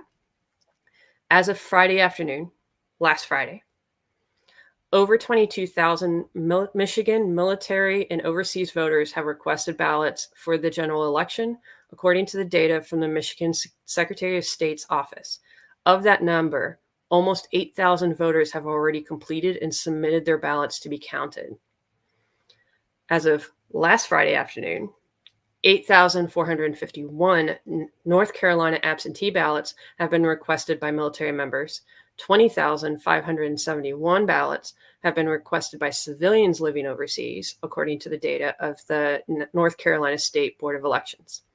Remember, DoD civilians can live overseas and still vote from overseas too. So that could be part of it. The civilians could also be counted as the military dependents. So just wanted to add that in there. So you guys aren't wondering, why are the civilians able to still elect from overseas? Adding those people in there. So of those requests, 8,331 ballots have been sent to the military members, and 2,434 of those have been returned and accepted, the board said. So there are a lot of things that have already been in the process, and they still need to be counted on the day of election. And we'll see on what happens with the courts on how they actually will process them as we are upcoming to the election. Now, why is possibly the RNC is targeting absentee ballots? They are targeting absentee ballots in battleground states, Michigan, Pennsylvania, and North Carolina, which is quite interesting because the states that actually often have the most absentee ballots, California, Florida, and Washington State. Also very big areas for military personnel, military and veterans. So why are the RNC targeting absentee votes? Well, back in 2016, the exit polls, per the New York Times, veterans voted for Trump by a margin of 61% to 34%. However, after that, many voters changed their allegiance, possibly because January 6th, possibly because of how they felt about the administration. Everybody has their reasons. Leading up to the 2020 election, Military Times and Syracuse University surveyed actually active duty troops indicated that Joe Biden had a slight edge over President Trump among the military community. At that time, it was 41% for Biden, 37% for Trump, and then 13% for the third-party candidate. Good solid drop. A solid 50% of active duty troops had an unfavorable or very unfavorable view of the commander-in-chief at the time, per the same 2020 Military Times survey. In a later survey in October, it indicated that Trump had a wide lead of 59% among veterans of 55 and older, but for the younger groups, but not for the younger groups. On election day, the vote share among veteran voters had fallen to 54% for Trump and increased to 44% for Biden. 10-point swing. And we've had another 4 years. We've also, many people have experienced another 4 years under Biden, given Biden's not running, but Kamala Harris is running, who has been under President Biden's, say, liege during that process. So what is all about with these laws? What's the reason why, pretty much where are we at on the reasoning for this? So what's going on here?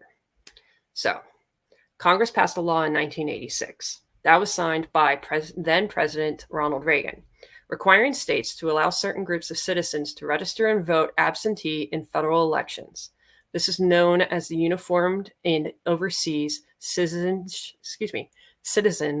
Absentee Voting Act. It applies to military members, their family, and U.S. citizens living outside of the country.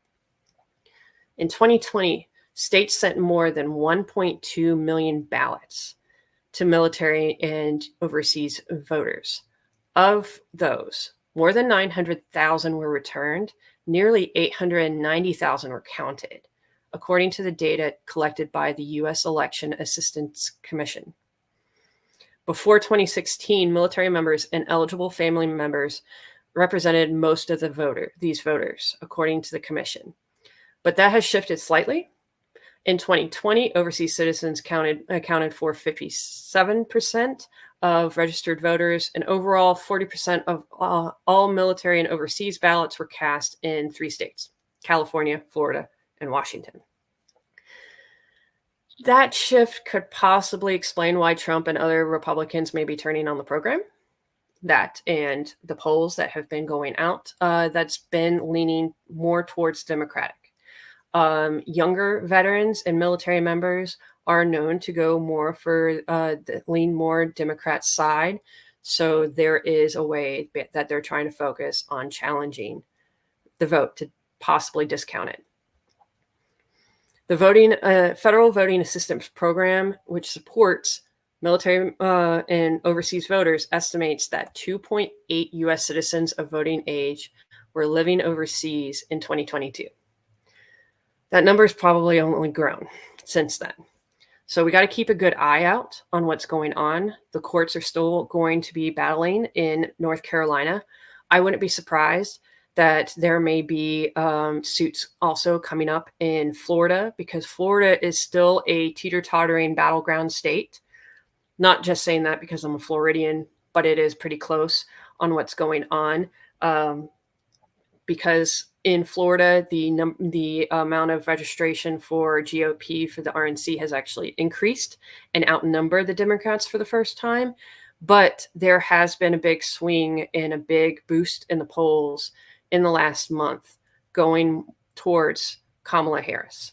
So we have to keep an eye out to see that possibly might happen.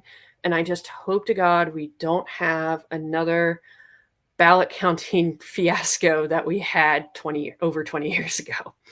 Please, let's not do that one again. But we'll see. Thank goodness, mentioning of that, thank goodness with Georgia that they have actually been able to repeal the rule of the hand counting requirement for the ballots. So it will be done by machines. So that one will be much better because the hand counts have been shown to actually have greater errors. If anybody has done it in inventory, you have to inventory at least 5 times to get it right 3 times. So just letting you know, many veterans probably already know what I'm talking about. And So we'll see how this goes. And so everybody, please make sure that you know how to vote, you know where to register to vote. Go ahead and look up, am I registered to vote? I can already look up some of the websites, and many states already allow that you can register to vote on the day of the actual election. I was actually able to do that at one point when I didn't realize that my registration was not updated. So I was able to get my registration done on the day of the general election and then vote. You can do that in some states. Make sure to check, and also look up how to register and check with your state first. Many states have already started early voting. So if those are people that are worried about trying to get into vote and on actual election day, God have mercy on you if you decide to do it on that day, because it will be very busy. I highly recommend you to go first thing in the morning if you do decide to do that. But many states are allowing to allow to vote early. Most of these states that allow you to vote early, it doesn't matter what poll station you go to, any poll station, but double check with your state. And then you can look up where the poll stations are. They're most often at libraries, not post offices, but near the post offices, and different areas for your city, county, and state buildings. So definitely look those up. There are areas to actually get ride to vote. Look that up, and they can actually provide free rides for you on election day. They may also be starting to give you free rides prior to. So you can check that if you don't have any transportation to get to those locations. And always double check on what you're going to vote on. Every state, city, county, any type of municipality, they also have other ballot measures when you go in to vote. So I highly recommend to find out what's going to be on the ballot for you, because that is going to change a lot on what you're going to decide, because there might be something coming up on the ballot that you have no idea about, and you might need to get some information, look up both sides of the arguments, trying to figure out which one would be best for you, what you feel morally, what you think is best as a citizen of your state, city, local municipality. Always double check these things and try to educate yourself before you go. Write them down if you want to, because I will forget, and I know you guys forget. I have notes just to help me with this. So just trying to remind yourself which stuff are there. Many poll stations and ballot spots actually have a little pamphlet about the different ballot measures. I remember when I voted in Washington State, they had a whole newsletter form that you can actually read on the different people that are going up for election, all the ballot measures. You can actually read the actual wording for most of them. And then you can also double check on the histories of the different people that are basically the resumes that are actually running for the election. It's really important to look these people up. They could be the judges. They could be in different state, local boards. And many of them have also may say that they're partisan and nonpartisan, but they really could be partisan. If they are incumbents, you can also look up their voting records on your state's actual legislature's website. Look those people up, look up their voting record, and you can always double check on what is going on with them, so you know which one may be best for you as your elected official. I hope we can all make it until the next election. We have less than 2 weeks. But I will warn you guys, the ballots are not going to be finished counting on the day of like we're so used to. But the thing is that there are more and more people, higher percentages than possible from 2016, 2020, and all the way up to actually, so there's going to be more ballots that needs to be counted, more to be processed, and most likely, many places are not going to decide whether the vote happens or will actually which way it's going to sway I'm going to give it a week just to be safe. Give it a week. Make sure to have your appointments with your therapist if you need it, and make sure you take your medications. Stay healthy and hydrated, and make sure that you can handle what's going on. Okay, everybody, stay out there and have a great week. Thank you.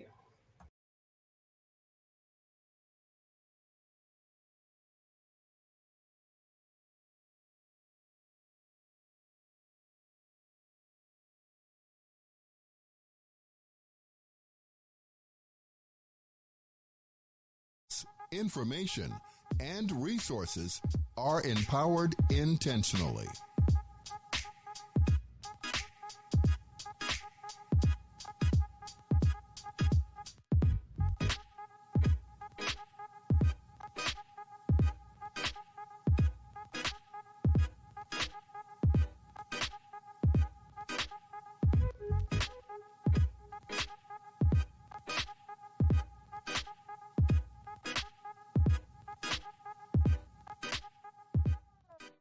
Welcome to AHG Connects, where voices, information, and resources are empowered intentionally.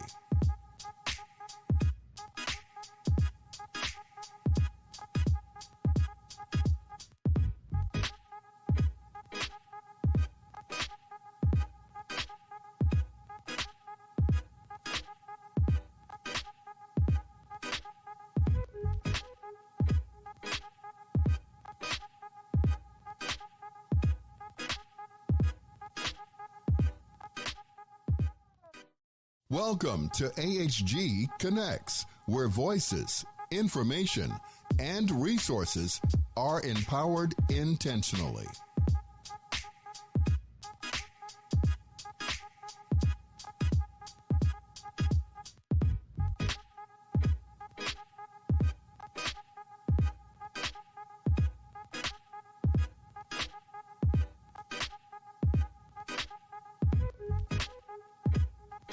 Market, advertise, and sponsor your business with Vietnam veteran Cliff Kelly and America's Heroes Group, where information and resources are intentionally disseminated via radio, print, and social media. Call our office for more details at 312-803-2618.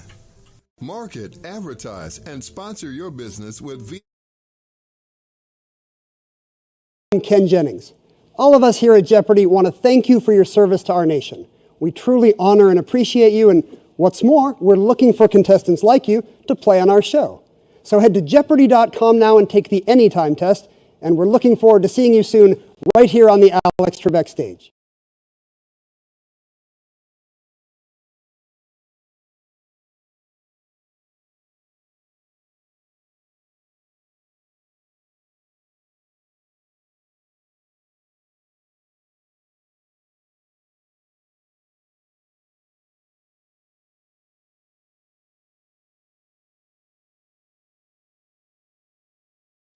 where voices, information, and resources are empowered intentionally.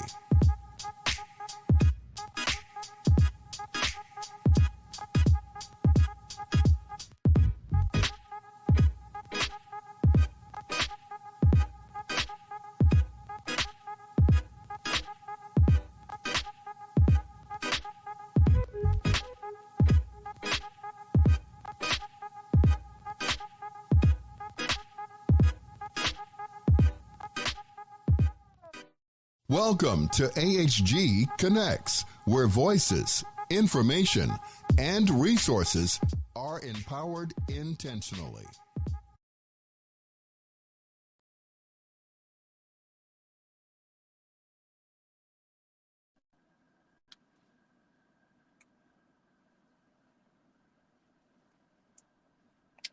Good evening. Good evening. Alex, are you there? Hi, can you hear me? There you are. Yes, loud and clear. I can't hear you on my pods for some reason. Okay, can you hear me? I can hear you. Right. Okay. How are you doing? How's Arizona? Good. Thank you. How about yourself? Yeah, it's cooling down over here finally. Yeah, that's good to hear because I know you guys were up in the 110s and 20s almost, right? Over 100 days, yes. Many. Yes. Yeah, so Alex, thank you for joining us. And I do want to give you an opportunity to introduce yourself. Tell us a little bit about the stage in your life, as a newly repatriated veteran in the state of Arizona. So tell us a little bit about yourself. Oh, thank you. Yeah, of course. Thank you for having me. It's it's a great honor, pleasure to be here. My name's Amarillo. I am from Phoenix, Arizona. Patriot back. Your Uh, audio is breaking out a little bit. okay. Alex Murillo, U.S. Navy veteran. Can you hear me? Okay. Yes. Recently repatriated back home to the U.S. in about 3 years ago. And well, of course, I'm very happy to be home, but I'm still fighting for the rest of our veterans to come back home and have the same feeling of being repatriated that I had. Yeah, thank you.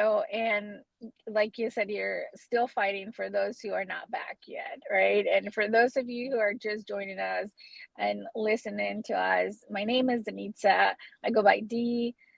James. I am the president and CEO over Patriot Our Patriots. I myself served in the Army for almost 7 years. Did 2 combat tours to Iraq, and I did all of this as a green card veteran. I had no idea that deportation was even happening. And this was in 2006 when I left the military. I only found out about it in 2018 as I was doing advocacy for military sexual trauma survivors after the events of that happened in Fort Hood, Texas, with veteran Vanessa Guillen, which is something that I'm gonna touch on during our conversation, Alex, just because it's with the current elections is something that was just brought up yesterday, and I feel is relevant to the conversation of immigrants serving in our military. Is my audio okay? I kind of hear a feedback. I just want to make sure I'm good. All right, thank you. So Alex is currently he's one of our repatriated veterans. He's one of the blessed ones, I say, not lucky, but blessed ones to be back, right? To be beginning to reunite and reintegrate with his family in Arizona. But again, time in Arizona is one of those hot battleground states for this election. And Alex, I will tell you, I know that you have not only been working to advocate and bring forward what's going on with the Port of Veterans, but also I've seen you and the trails, like doing advocacy with Common Defense, one of America's Heroes Group, also partner for the election, right? Supporting Vice President Harris and Walz in this campaign, and really just bringing the voice forward, the voice of veterans, the voice of immigrant veterans. So I applaud you for that. Thank you, D. Yeah, D, I think, and for me, it's very important now to voice my opinion on things politically, especially because of what happened to me and what happened to us as veterans. Because maybe and there was a time where we weren't so politically aware of things, and I know myself, I wasn't, and look at what happened to me. Look where I ended up. So now, having been blessed to return, I want to use my voice and my power as a U.S. veteran to be able to have my opinion heard, and also to sway people's opinion as well as to what's going on. Because for me, this election is much more than just an election. For me, it could be, it's about my life, because I don't want someone in that office that is going to deport me and my veteran brothers and sisters again. We fought so hard to come back home. I don't want to ever have to go through that again. And if we have someone in office that who's running, and we have someone that's progressive, that's about the middle class, about the people, Kamala, and we have the other guy, who is totally, well, I am an immigrant and I am a veteran. I got respect for either one of those things. It's very important for me. It's life and death for me. I want to be able to stay home, so I want to sway and get as many people to vote in my family, of course, and out there as well.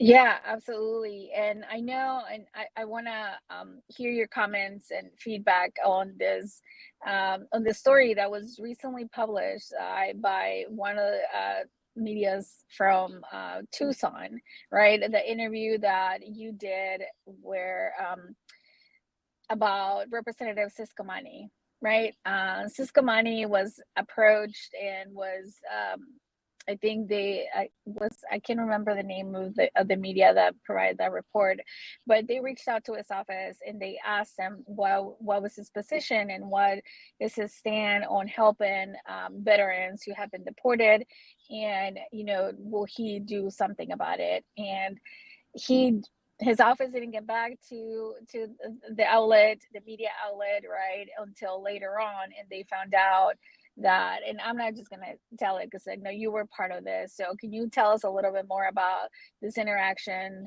not direct interaction, but what Representative Siscomani did or said that really reflects in really bad light of what he feels and how he thinks of veterans? Yeah, I just I guess we met with office with office personnel, and we of course had our veteran delegation there, a couple folks. I was able to tell them from firsthand knowledge of what happened to me, and share other stories of other veterans, and they seem to be sympathetic, but really not not any time did we ever get to speak to him, to Siscomani, and it's disheartening because he is an immigrant himself, and we are all immigrant veterans here that are going through this, and he's also an immigrant that gained his citizenship. He's not a veteran, but it's so anyhow, we never got to speak with him. He didn't get back to us all this time, and it's just I feel that it was just lip service. It's disappointing, and that's another reason why it's good to know who we are voting for. Who is out there, who's going to represent us, who is actually going to have our best interest in mind, and and who's not. And we found out that he is not. And that's pretty. I mean, I can only be that. As I can see it. As plain as I can see it, he did not get back to us. He didn't want to support the legislation that we put forth, HR 4569, and simple as that. I can't candy coat. I can't sugarcoat it. It's just so we move on. We move on to other allies, to other Congress people that will support us, because there will be those that will support us. Many of them, because this country is about supporting the troops. Of course, that's one of our mottos, and one of those that we should uphold, supporting the troops, not deporting the troops. It's got to change. So we got to find the right allies. Siscomani is not. He's not the right congressperson, but there are those that are on the fence that we will change their minds, and they will come on board, and they will help us to bring our brothers and sisters back home. Yeah, and I remember when we met with his staffers, right? We share the stories, we share the challenges, we share what it means. We share the fact that there was a promise made to us when we that a military service was a path to citizenship, but they never told us that that path was not did not include resources, did not include support, that did not include accountability. And it was really up to us to make it happen. I'm not saying that they should do it for us, but at the same time, right, while we are busy learning our jobs, learning to stay alive, really, in the time that I served, right, it was a life and death situation. I really wasn't worried about filling out forms and mailing them and studying on a book to take a citizenship test, right? That was not at the front of my mind. The front of my mind was like, make sure I come back in one piece and bring my brothers and sisters back with me, right? So yeah, Cisco Manny, that's exactly how you said it. He was more of a lip service. Lip service to the public, saying that he supports troops. But what he didn't say is that he only supports troops when it benefits him. Right. So something that I think you may be familiar, you may have heard in the news yesterday or even today about a recent comment that surfaced that former President Trump made when he was in office about Mexican American veteran, Vanessa Guillen. Vanessa Guillen was murdered tragically in Fort Hood, Texas, after allegations of sexual assault, right? That's when in 2018, that's when I began doing advocacy work with the League of United Latin American Citizens, also known as LULAC. And we grew a close relationship with the family, right? And we were advocating for changes. Well, the family was able to visit Trump in the Oval Office, and the comment that surfaced, right, was him talking and making a derogative comment about Mexicans in reference to the cost of her funeral. His comments, and I quote, he said, I quote, "You gotta be kidding me. It doesn't cost $60,000 to bury a fucking Mexican." Pardon my language, but that's exactly what he said, right? He said that people were trying to take advantage of him, rip him off, on the cost of the military, the burial for this veteran who had been tragically murdered. This to me is not only a disgrace to veterans, to active duty veterans, and but it's also a disgrace to his office to hear that our commander-in-chief is referring to veterans in that way, right? This is not a surprise. This is something that we've known, and we know he calls us, what did he call us last time, was lazy losers, you name it, right? No respect for military service, period. And the fact that this continues to surface is really makes me want to bring awareness to our community, to our Hispanic community, right? Of please make sure you head to the polls and you vote, and that you vote for Vice President Kamala Harris and Vice President Waltz, right? Because I will not want to be a service member who has a commander-in-chief who does not respect our military service, who does not respect veterans, right? What are your feelings? How are you feeling about those comments? Yeah, I definitely feel no respect for our military service general. He's shown it. He didn't serve, of course. He got off with those bone spurs or whatever. Which is about just about right. You know what I mean, for a creature like So yeah, it's as simple as that. We are fighting against that.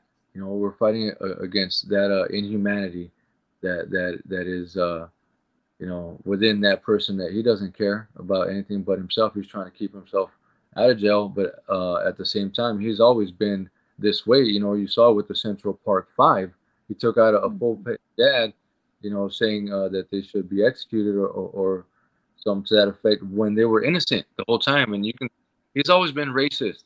His father has had the the KKK connections and the not renting to black folks since way back in the day. So yeah, he doesn't like Mexicans. Of course, he's not gonna like Mexicans. He doesn't. He doesn't, and he talks about the what does he say, the poison of the blood of our country. Which, come on, the strength of our country is our diversity, our cultural diversity, and that's where America gets all its flavor from. That's what I used to miss when I was deported. What I mean? I got to learn and love Mexico, but it was it was just one, it was just a bunch of Mexicans there, but there are a lot of Americans also there at the border. But I was always thinking, all the time, like, man, I miss all the different cultures that I always used to interact with back home. All the Chinese folks, the Koreans, the Italians, the Irish folk, the Native Americans. Because I've been in the military and I've been around the world, so I appreciate cultures and I appreciate other people's and I respect other people. So yeah, having this dude be like that, I don't want that as any kind of president. He was a bullshit president before. He is a con man and a con artist. He's a reality TV personality that has no business around governing folks, governing us, controlling or empowered, having power of that sort, and having access to our secrets or our military knowledge or any. That person should not have any of that. So that's me as speaking as a military person, as an American, and as just as a common sense. Like, how are we gonna give this dude power once again when with what he did before and what he is now, when he has exposed himself so many times? Like, he's telling us what he is. We've already seen it. Anybody that's still behind him is just, come on, it's just must be just blindly just holding on to I don't know what. Yeah, and it's one of those things I was like, it blows my mind to see and to know that a convicted felon is running for president. He could very much be our president, and yet, right, you and many others were deported because of even a less Yeah. a less of an offense, right, than all the crimes that he was charged with, right? You were deported. Other veterans have been deported because of crimes that are way lower than what the crimes that he has done and been charged with, but yet he is running to be our commander in chief. That just, to me, is mind blowing. It's surreal. It's like, I can't believe we are living this reality, but again, that is why we have to fight against it. We have to fight to get people to those polls and vote the right way. You know what I mean? Yeah, and as we get ready to wrap our segment, I do want to give you an opportunity to kind of give you how is your reintegration going? How was your job search or housing? How's your family doing? Just give us a glimpse of what being deported for over 10 years did to your really to your family and to your connections to the United States, and how are you doing today? Okay. Well, yeah, I'm thankfully I am doing good. I'm doing great. Back home with my children. Trying to help my mom Your gainfully. audio is breaking out a little bit. Just trying to help my mom out, and spending time with the kids. I am employed. I'm doing construction, so I'm just happy to be home, and I'm always advocating for deported veterans to come back home. And right now, I'm doing social media for deported veterans always, and social media for Kamala Harris and Ruben Gallego and Vets for Democracy, basically, for common defense. And that's it. Taking care of my mom and taking care of the kids and loving life in the USA. Yeah, thank you. That's great. We're happy to have you back, and happy to have you in the. I will say it, in the trenches, by my side, fighting this fight, right? To make sure that this doesn't happen again. To make sure that we stop the bleeding and that there are no more veterans being deported. If you have, if Vice President Kamala Harris and Sergeant Major Waltz were listening, what would you say to them?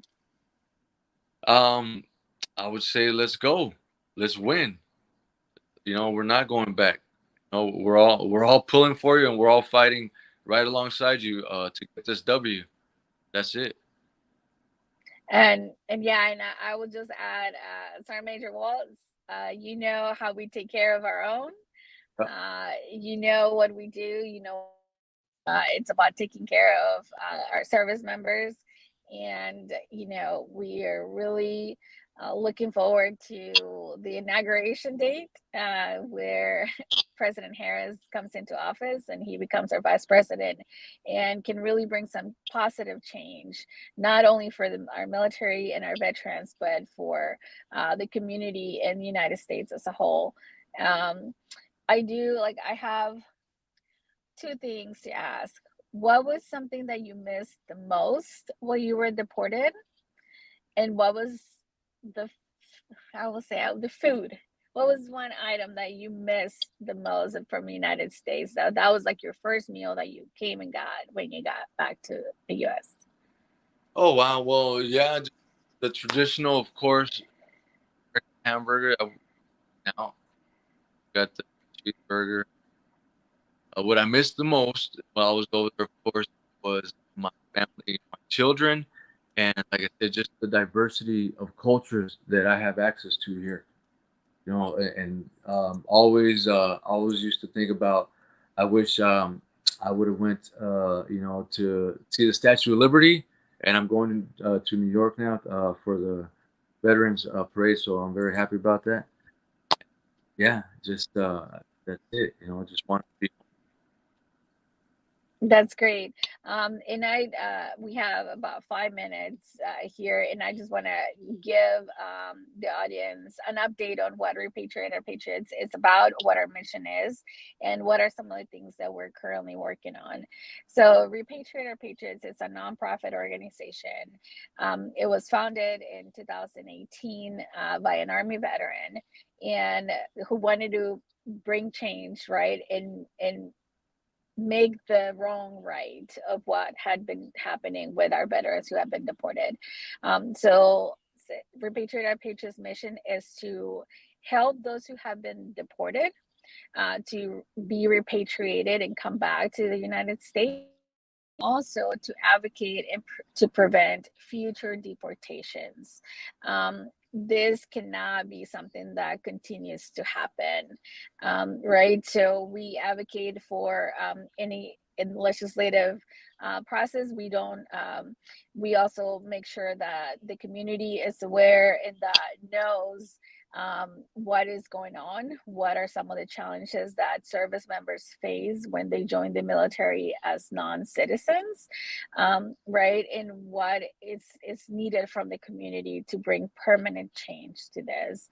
Repatriate Our Patriots has referral services and case management, to where we help veterans and family members connect with resources in the United States so that they can have a successful reintegration after returning to their communities. We are currently seeking veterans and family members who need assistance with the naturalization process. You don't have to be deported. You can be separated from the military and are willing and or wanting to obtain your naturalization, and you have lived or currently live in LA County. We have Immigrant Defenders is a partner of ours, and they have currently an account and they have bandwidth to take on clients pro bono to help with naturalization and also help those who are deported who are seeking to come home. So if you know somebody who is in LA County, who has lived in LA County and is currently seeking assistance with naturalization process, please let us know, send us an email. You can find us on our website, send us a message. That is one of the biggest challenges that many veterans face, is the pro bono legal assistance for this process. And Immigrant Defenders has the bandwidth and availability right now to take on new clients without any cost. If you are seeking assistance for the VA benefits or VA claims, you can also contact us, and we will put you in touch with a caseworker from the VA in the town that you live in. So our website is repatriateourpatriots.org. You can find us on social media with the same handle, Repatriate Our Patriots. And please follow us. We provide updates, and we have really updates and on legislation, on current veterans repatriation, and things that we're actively doing to make sure that this terrible wrong is made right. And thank you, Alex, for being here and for sharing the work that you're doing. We're so happy that you're doing well, that you have a job, and that you're spending time with your mom and your family, right, and your kids, because all that time that was taken away from you, it probably seems like an eternity. Thank you, Dee. Of course, have me, and we're still in the fight, folks. Let's bring our deported veterans home. Let's go. Kamala Harris, Waltz, 24. That's right. Thank you, Alex. And we'll come and see us next month. Yes. Thank you, Dee.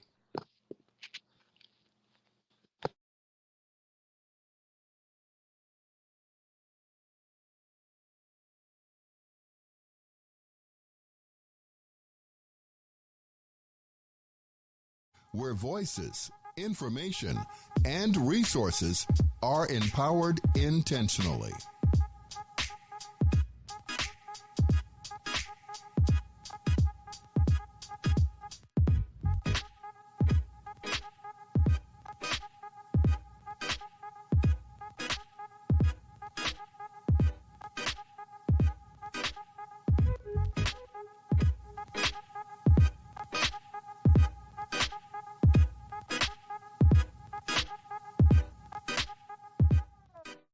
Welcome to AHG Connects, where voices, information, and resources are empowered intentionally.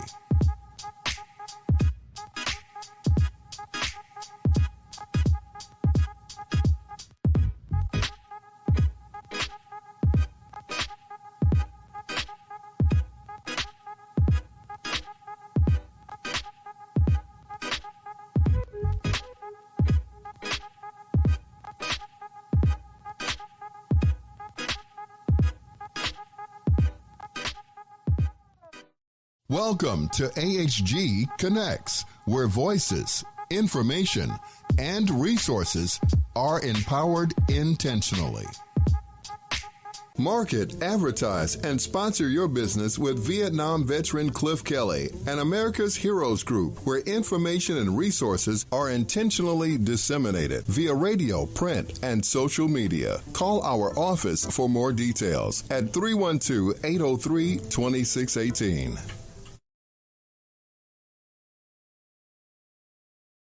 I'm Ken Jennings. All of us here at Jeopardy want to thank you for your service to our nation. We truly honor and appreciate you, and what's more, we're looking for contestants like you to play on our show.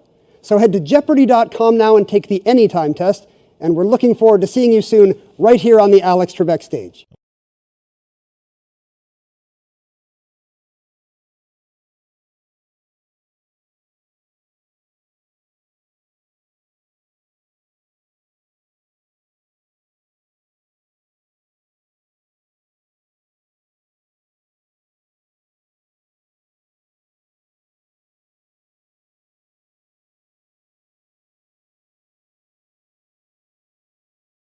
where voices, information, and resources are empowered intentionally.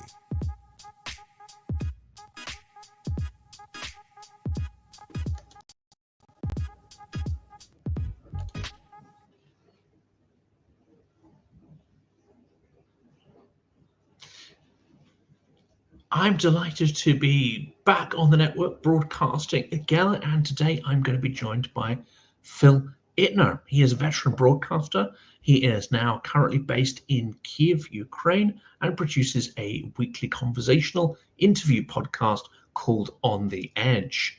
Definitely something I recommend you view. He's there where it's happening, first-hand account, and he has access to some of the most interesting and I think sort of vocal and eloquent Ukrainians. Phil is very, very well connected, but has a long and distinguished career as a journalist before becoming is it fair, Phil, to describe you as a journalist activist? How would you describe yourself? Journalist,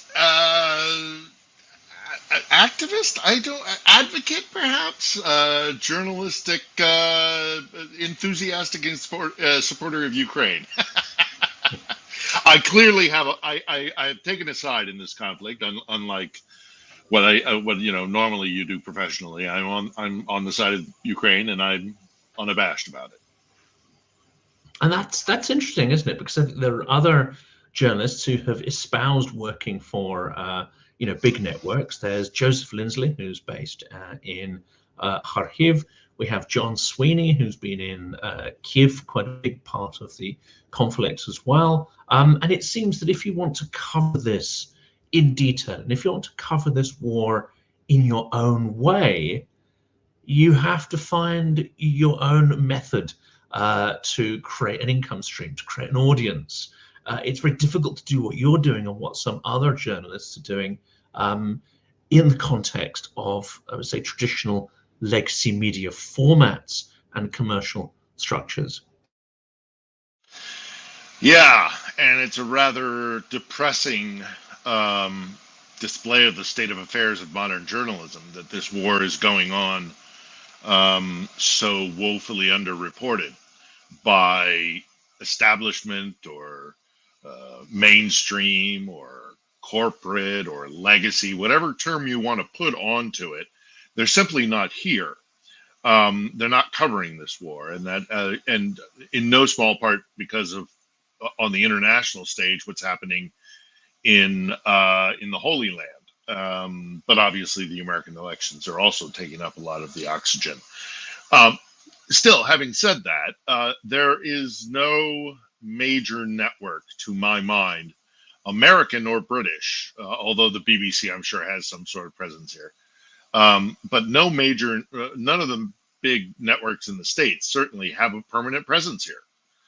And that's shocking to me because this war is deeply consequential. Whatever happens here, and the war is, this war is happening. It is ongoing, and whatever the consequence of this war is going to change the power dynamic, the balance of power in Europe, and I would argue globally.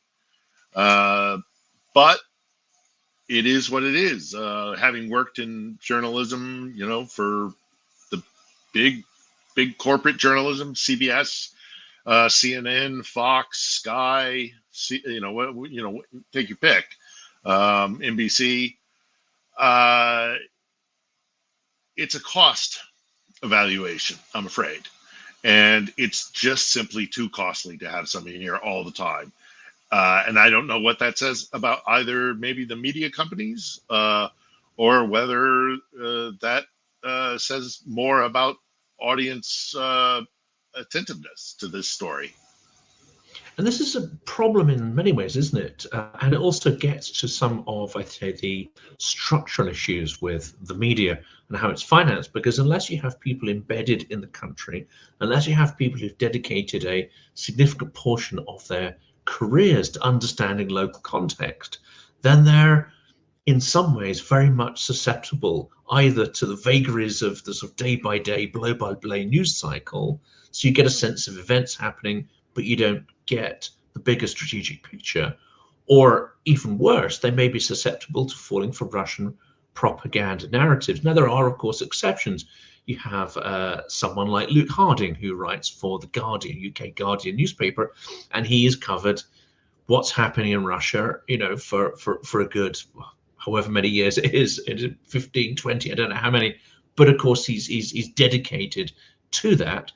And my understanding is, as a Russian speaker, you can really dive into that story. But most journalists do not have that luxury of being able to immerse themselves in a story, understanding the local language, history, context, having a network, or even being able to speak the local language. How does that affect the ability to report accurately and meaningfully? Well, you know, there are still offices in Moscow. The Americans, by and large, pulled out of there. As a matter of fact, I was a producer in the CBS Moscow bureau, the very last one to exist, because there is no physical building. I was in the last office that CBS had in Moscow. There had always been a CBS Moscow bureau, except for 1 year, and I believe it was 1930 something, 34 or something, during some of the Stalinist purges. But since like 1910, there had been a CBS bureau, and I was in the last one, which is depressing that we're pulling back that way, because you're absolutely right, John. This place in particular, and I think this goes for so many regions around the world, but in a region as pivotal as this, to have all but abandoned it is almost negligence. Everybody does it out of London, but to try and understand the former Soviet Union and the dynamic between, say, Ukraine and Russia, which is so important right now as we speak, you have to have done a deep dive into this. This is a very complex region with a lot of layers and a very, very convoluted, difficult history to try and understand, because, well, for a variety of reasons, which you can't even go into, because, you know, frankly, it would take us hours to go into, but that's kind of the point.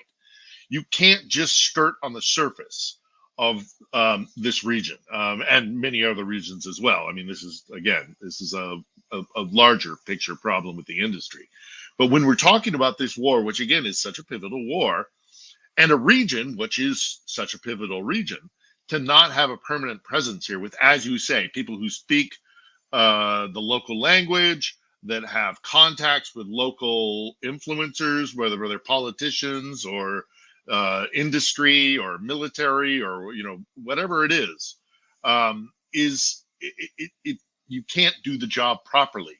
This is a far more complex story than you can just dip in for a few weeks when there's some anniversary or when there is some major meeting or event, or when something awful happens and people dive in here, parachute in here as quick as they can.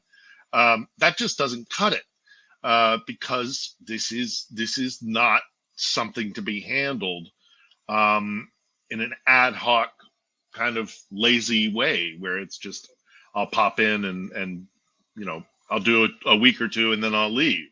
You are right. There are people who are doing it. Luke Harding is a wonderful example, but he's not the only one. But it is few and far between. And again, for a conflict that is so essential to the future of our globe, it's shocking to me that there aren't more permanent presence and bases and bureaus here. And the other interesting challenge, this is one having not come from journalistic background, sort of come into doing this from a very sort of different industry, and that is where manipulation is actually part of the whole purpose, which is marketing. It's a very different sort of mindset there. But what strikes me interesting is the way certain people, or certain, I would say, structures of the media seem to be geared up to imposing a narrative on reality. They come to a situation with a preconceived set of structures or stories or narratives, and then look around to see what's going to fit into that. I'm assuming it's because they sort of understand what the format is, they understand what their audiences are expecting, and they want to give something that those audiences are going to be familiar with. They don't want to challenge their audiences too much, because that risks of dropping off in numbers and these kind of things. But that's a real challenge, isn't it? And the most, it comes in a whole spectrum of intensity, from quite difficult to sort of perceive to quite stark. One of the inbuilt, I think, problems with, say, the British media is the need to, say, lionize Zelensky and to focus the story on individuals. Now, that may not be inaccurate, but it is leaving a huge part of the story aside, the role of civil society, the fact that Zelensky is not just one person, he's reflective of many attitudes across Ukraine.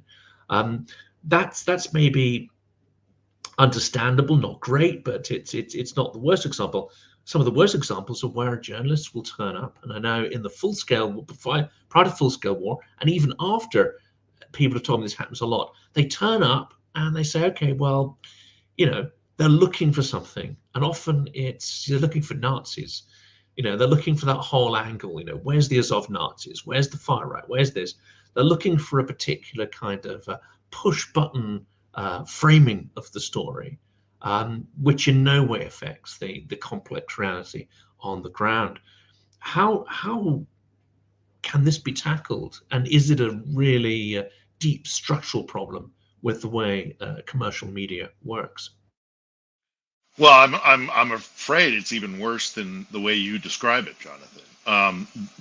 Sometimes they're not even looking for these sensationalist stories that fit into a narrative. Yeah, you're right that they might be trying to fit the reality into their narrative, and when it doesn't work, it's quite clumsy, and it just.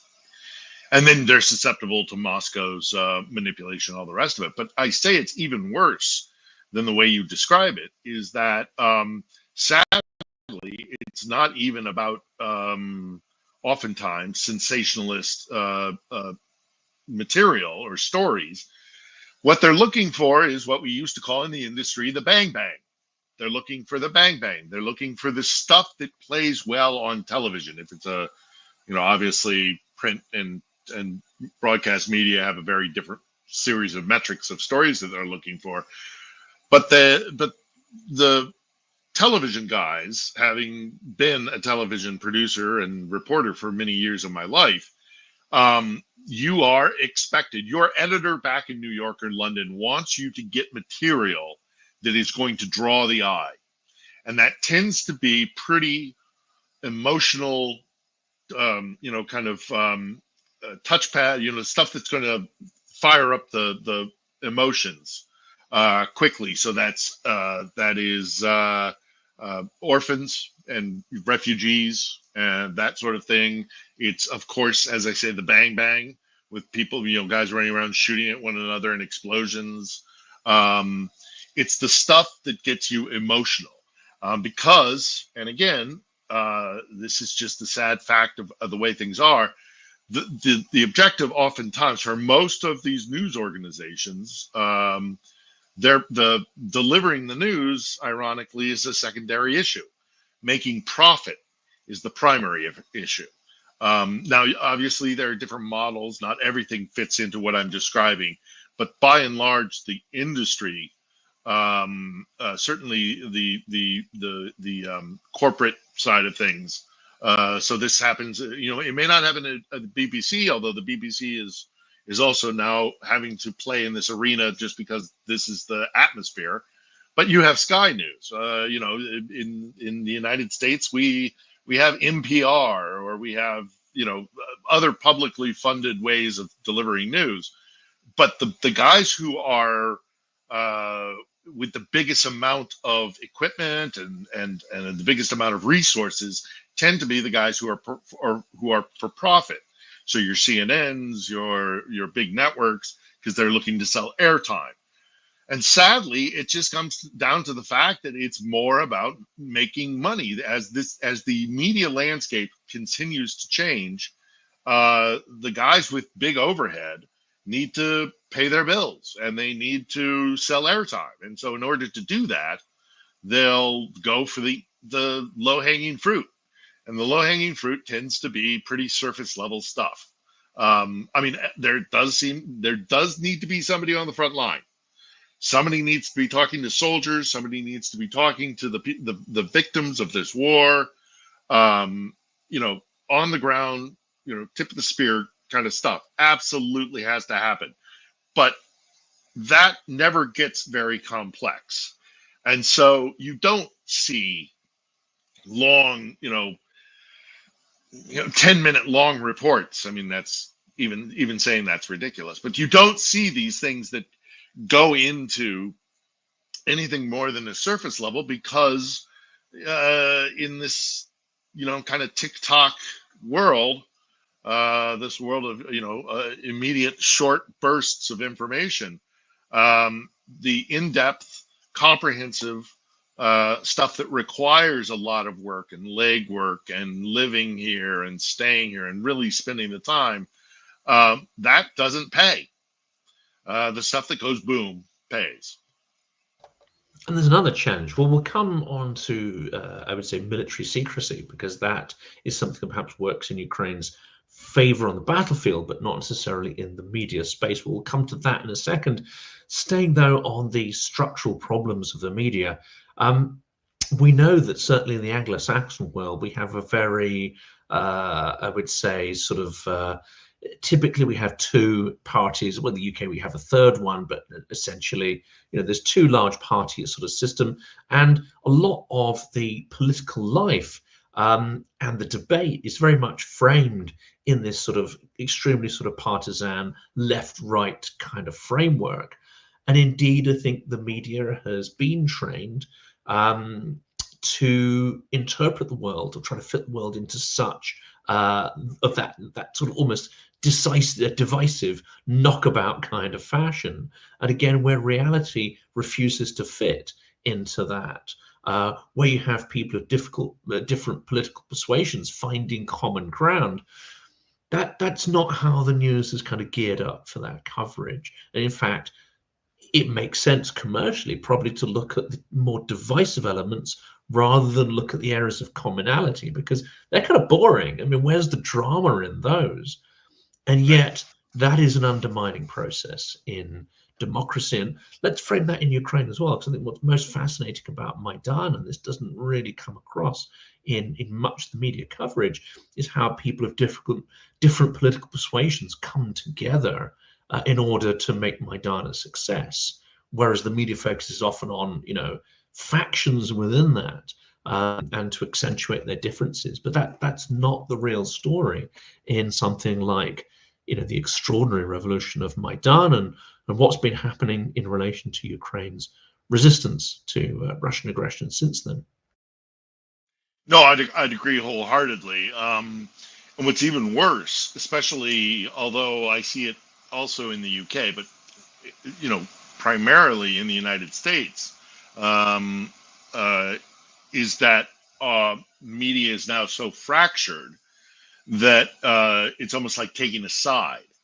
So you're if you are Fox News, you're going to report Ukraine slightly differently than if you are CNN or even MSNBC, although I don't believe they rarely send foreign correspondents out anyhow. But the point is still valid, that if you're looking at it through a prism, because you're speaking to an audience, because you need that audience for the profit margin, you're going to tell that audience what it wants to hear. So if you're Fox and Marjorie Taylor Greene is telling you that there are Nazis everywhere, and that this is just a bottomless pit of corruption that we're throwing our money down for no good reason whatsoever. By the way, having never been here, I've been here the entire full-scale war, and she has never come on a fact-finding mission. But if you've got one of the stars of your little pantomime that you have going at Fox News, for example, you're going to speak to that narrative. You're going to speak to that audience, because that's the audience you want to keep coming back, so that you get your audience share. And it's the same with, you're absolutely right. I've seen it in British press of lionizing Zelensky, for example, because that will sell papers, or that will get clicks or views or whatever.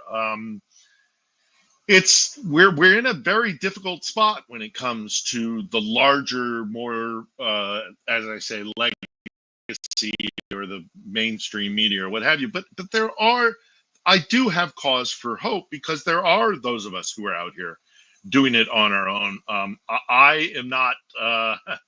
I'm not so great with the whole, streaming for 7 hours, playing games on TikTok while debating somebody about, the fineries of the Ukrainian, the Ukrainian UPA, the Ukrainian Resistance Army, whatever, partisan. There you go. But there are young men and women who are here doing that, and then during the day going out and talking to people to actually do news gathering. It's a completely different model, and I'm afraid I'm too old of a dog to learn new tricks. So I've gone back to my kind of what I know how to do. So I set up a studio and I do these weekly interview sessions, which is something I'm comfortable with. But we have to find a new model. We have to find a new way of doing journalism that isn't reliant on such large overhead that you're unable to do this without being part of some sort of large corporate entity. And I think that model is starting to shape up, but we're not there yet, and Ukraine needs us now. And turning to a topic which I think will be very interesting to certainly the audience of this channel, US veterans and those who have had experience maybe of multiple conflicts over the last couple of decades, and that is Ukraine's extraordinary campaign in Kursk. On the one hand, it happened in August, and I saw this in the figures on my channel as well, and I've heard this from others, a huge re-engagement with the topic of Ukraine, because Ukraine invading Russia is just not something you can get away from. It's big news, whatever angle you look at it. Now, whether or not that has been covered to reflect the full importance, I don't know, but certainly the audience for this increased massively during that period. And there is still a great hunger to learn more about what is happening in Kursk, what is going to happen next, how Russia is reacting, this kind of stuff. This is really interesting. Another aspect of it, it changes the dynamic that we've been talking about. The media, as you say, they like to look for the bang bang, but they also like to look for the victim. And Ukrainians, despite many being victims of Russian aggression, collectively Ukrainians refuse to consider themselves as being victim and play the victim role, and they refuse to lie down and die quietly as victims are supposed to do in these kind of narratives. They fight back extremely forcefully and incredibly inventively as well. But what the Kursk offensive has done is it starts to change the narrative that Ukrainians are not just victims, and they're not in a sort of stalemate, an attritional, slow, bleeding out defeat. Suddenly they're associated with the word victory. And that's quite a change in tempo. How did you sense that? And how can Ukraine keep that going in a way? Because this seems to be important both for internal morale, but also it seems to be very important for the way the media and the sort of pro-Ukraine bubble, as it were, abroad engage with the topic. It's a very good question, and there are those critics of this decision to go into Kursk in that it is all one kind of PR stunt, that it is a way to shake up the narrative as opposed to achieve a strategic or a tactical objective. I'm not quite that cynical. I think it was done for a great many reasons, not least of which taking the war to Russia, which is putting pressure on Putin. But it certainly did grab attention, and a lot of news teams came flooding back in to Ukraine to draw attention to it. And so it got back onto people's consciousness. And because so much of Ukraine's warfighting capability is reliant on its allies and partners, I'm afraid the public relations war is a very important part of this. The other thing that I noticed.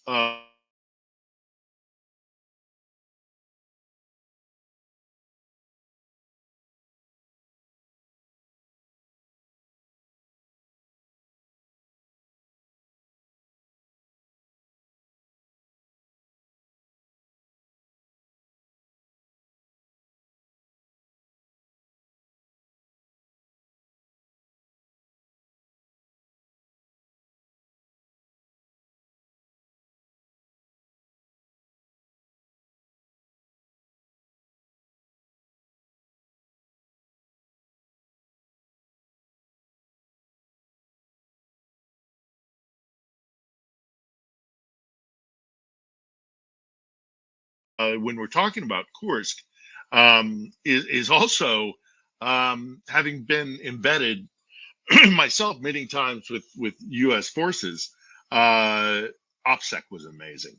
OPSEC was, I mean, they did it almost better than textbook. They're writing it this time. Whatever happens with this war, there will be Ukrainian trainers going to NATO countries and saying, if, whatever, happens, if you're going to be facing a force that are using these kind of new tactics, whether it's trench warfare, artillery techniques, or of course, most importantly, drones, these guys know it backwards and forwards. They can teach our guys a thing or two for sure. It's the changing face of warfare. It's a new face of things, and God knows where it's going to head to. This perhaps adds another chapter to the Churchillian phrase, doesn't it? Where he describes the Battle of Britain as never in the field of human conflict. So few. That could be applied to drone operators. Understanding is there, we'll find that a small number of extremely dedicated and professional Ukrainians have accounted for vast losses on the Russian side. Indeed.